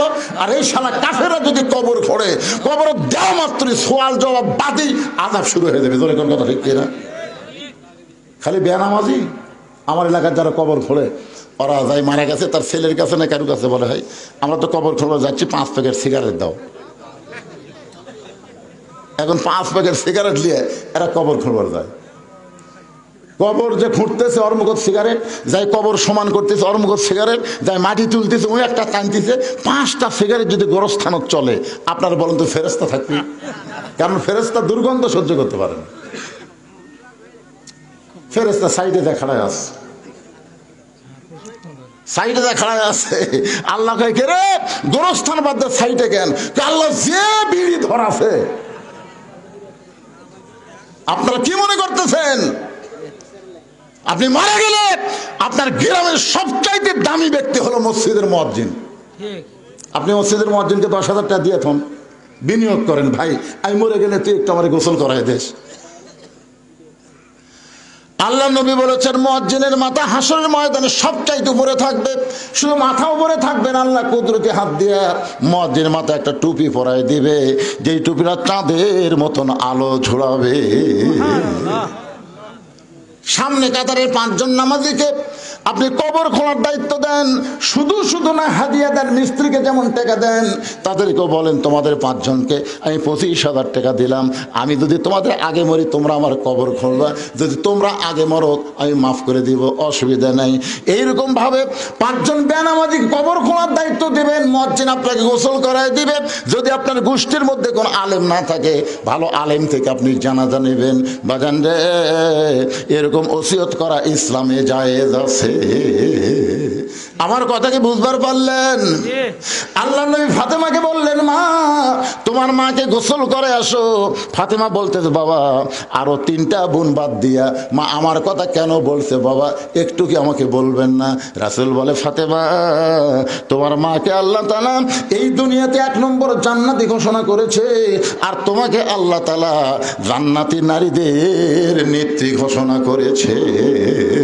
সেদিন থেকে তোমার মা আমার কাছে বলেছে, আমার সেই মেয়েটা জান্নাতি নারীদের নেত্রী হবে, ওই মেয়েটা যদি আমাকে গোসল করায় দেয় আমার মনে হয় ওই গোসলের ভিতরে আল্লাহ আমার শরীরের মধ্যে রহমত বরকত দিয়া দিবে। মা ফাতেমা খাদিজাকে গোসল করায় দিয়া আল্লাহ নবীর কাছে এসে বলতেছে, বাবা মাকে যখন একলা একলাই কাফনের কাপড় পরার লাগবে, তাহলে কাফনের কাপড় কোথায় আপনি ব্যবস্থা করেন? সঙ্গে সঙ্গে নবী আমার ওই জুব্বা টেনে বের করে ফাতেমার হাতে দিয়ে বলে, মা এই জুব্বাটা তোমার মাকে কাফনের কাপড় পরায় দাও। ফাতেমা শুধু কান্দে আর কান্দে। রাসূল বলে, ফাতেমা কান্দার কারণ? বলে, বাবা আমি মায়ের মুখে শুনেছি আমার মা যখন মক্কার সবচাইতে ধনবতী রমণী ছিল, আপনি তখন মায়ের বাড়িতে রাখালি চাকরি করতেন, আপনি কি রাখাল মুক্ত করে আমার মা স্বামী বানাইছে। মক্কার সবচাইতে ধনবতী রমণীকে বিয়ে করার পরে আজকে আমার মা মরে গেল, আর মায়ের জন্য মক্কার দোকানে কি নতুন কোনো কাপড় নাই? কোনো নতুন কাপড় না দিয়ে এই পুরাতন জুব্বা দিচ্ছেন বাবা, মরার সঙ্গে সঙ্গে আমার মায়ের কথাকে আপনি ভুলে গেলেন। রাসূল কান্দার বলে, ফাতেমা এই জুব্বা আমি তোমার মাকে দিচ্ছি না মা, তোমার মা আমার কাছে চাইছে। ফাতেমা বলে, বাবা এই পুরাতন জুব্বা চাওয়ার পিছনে মায়ের কারণ কি? আল্লাহ নবী বললেন, ফাতেমা এই জুব্বা সাধারণ কোনো জুব্বা নয়, এই জুব্বার সঙ্গে আল্লাহর কোরআনের সম্পর্ক রয়েছে। এখন আপনারা বলেন, আল্লাহর কোরআনের সম্পর্ক যার সঙ্গে থাকে তার দাম বাড়ে না কমে?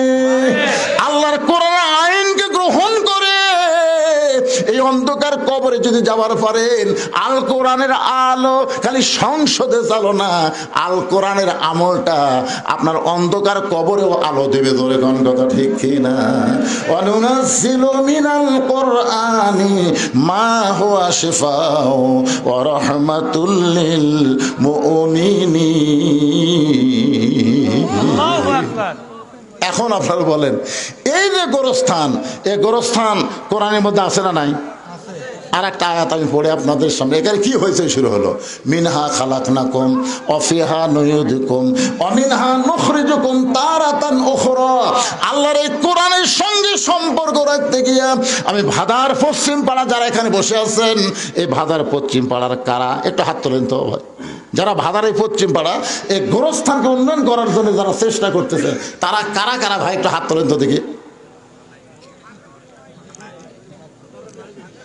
এখানে না থাকার পিছনে 2টা কারণ।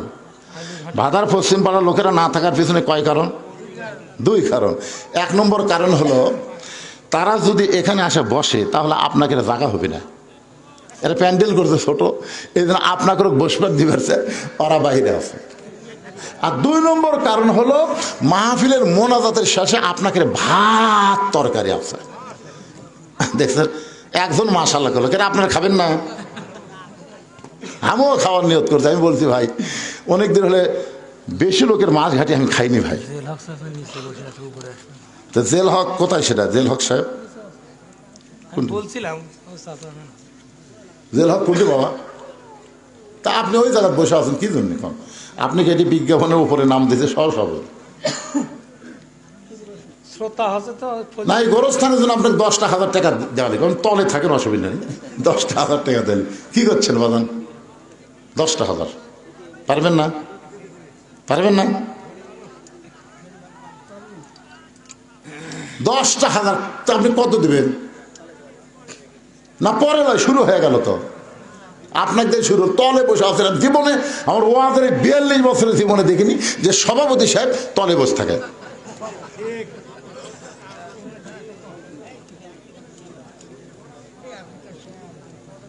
কি রাগ করছেন নাকি? আপনি কি রাগ করছেন? দেখুন আপনাকে যা পারেন খুশি কণ্ঠ হুজুর, এই গোরস্থানেরা বড় আশা করে আমার নাম সহসভাপতির আসনে দিয়েছে। আমি তাদের আশাকে মানি না করে এই গোরস্থানের উন্নয়ন গল্পে আমি এত দিলাম। আপনি বলেন, যা বলবেন সেটাই দেওয়া হবে। হ্যাঁ, কতগুলো পরে? আচ্ছা, তেজের উপর সহসভাপতি কি আছে? তেজের উপর এলের মধ্যে সহসভাপতি কি কোনটা? আলহাজ তরিকুল ইসলাম আছে। আচ্ছা বাবা, আলহাজ তরিকুল ইসলাম, আপনি কত দিন? আপনি তো শুরু করুন।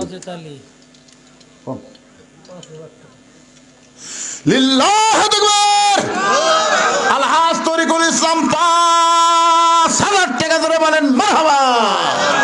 আচ্ছা, আপনার বাপ মা কি বেঁচে আছে না মারা গেছে? আল্লাহ মায়ের কবরকে জান্নাতের টুকরা বানায় দে, বাবাকে পরিপূর্ণ সুস্থতা সহকারে হায়াতে তাইয়্যিবা দান করুক, ধরে কোন আমিন। কোথায় নাটের বাবারে?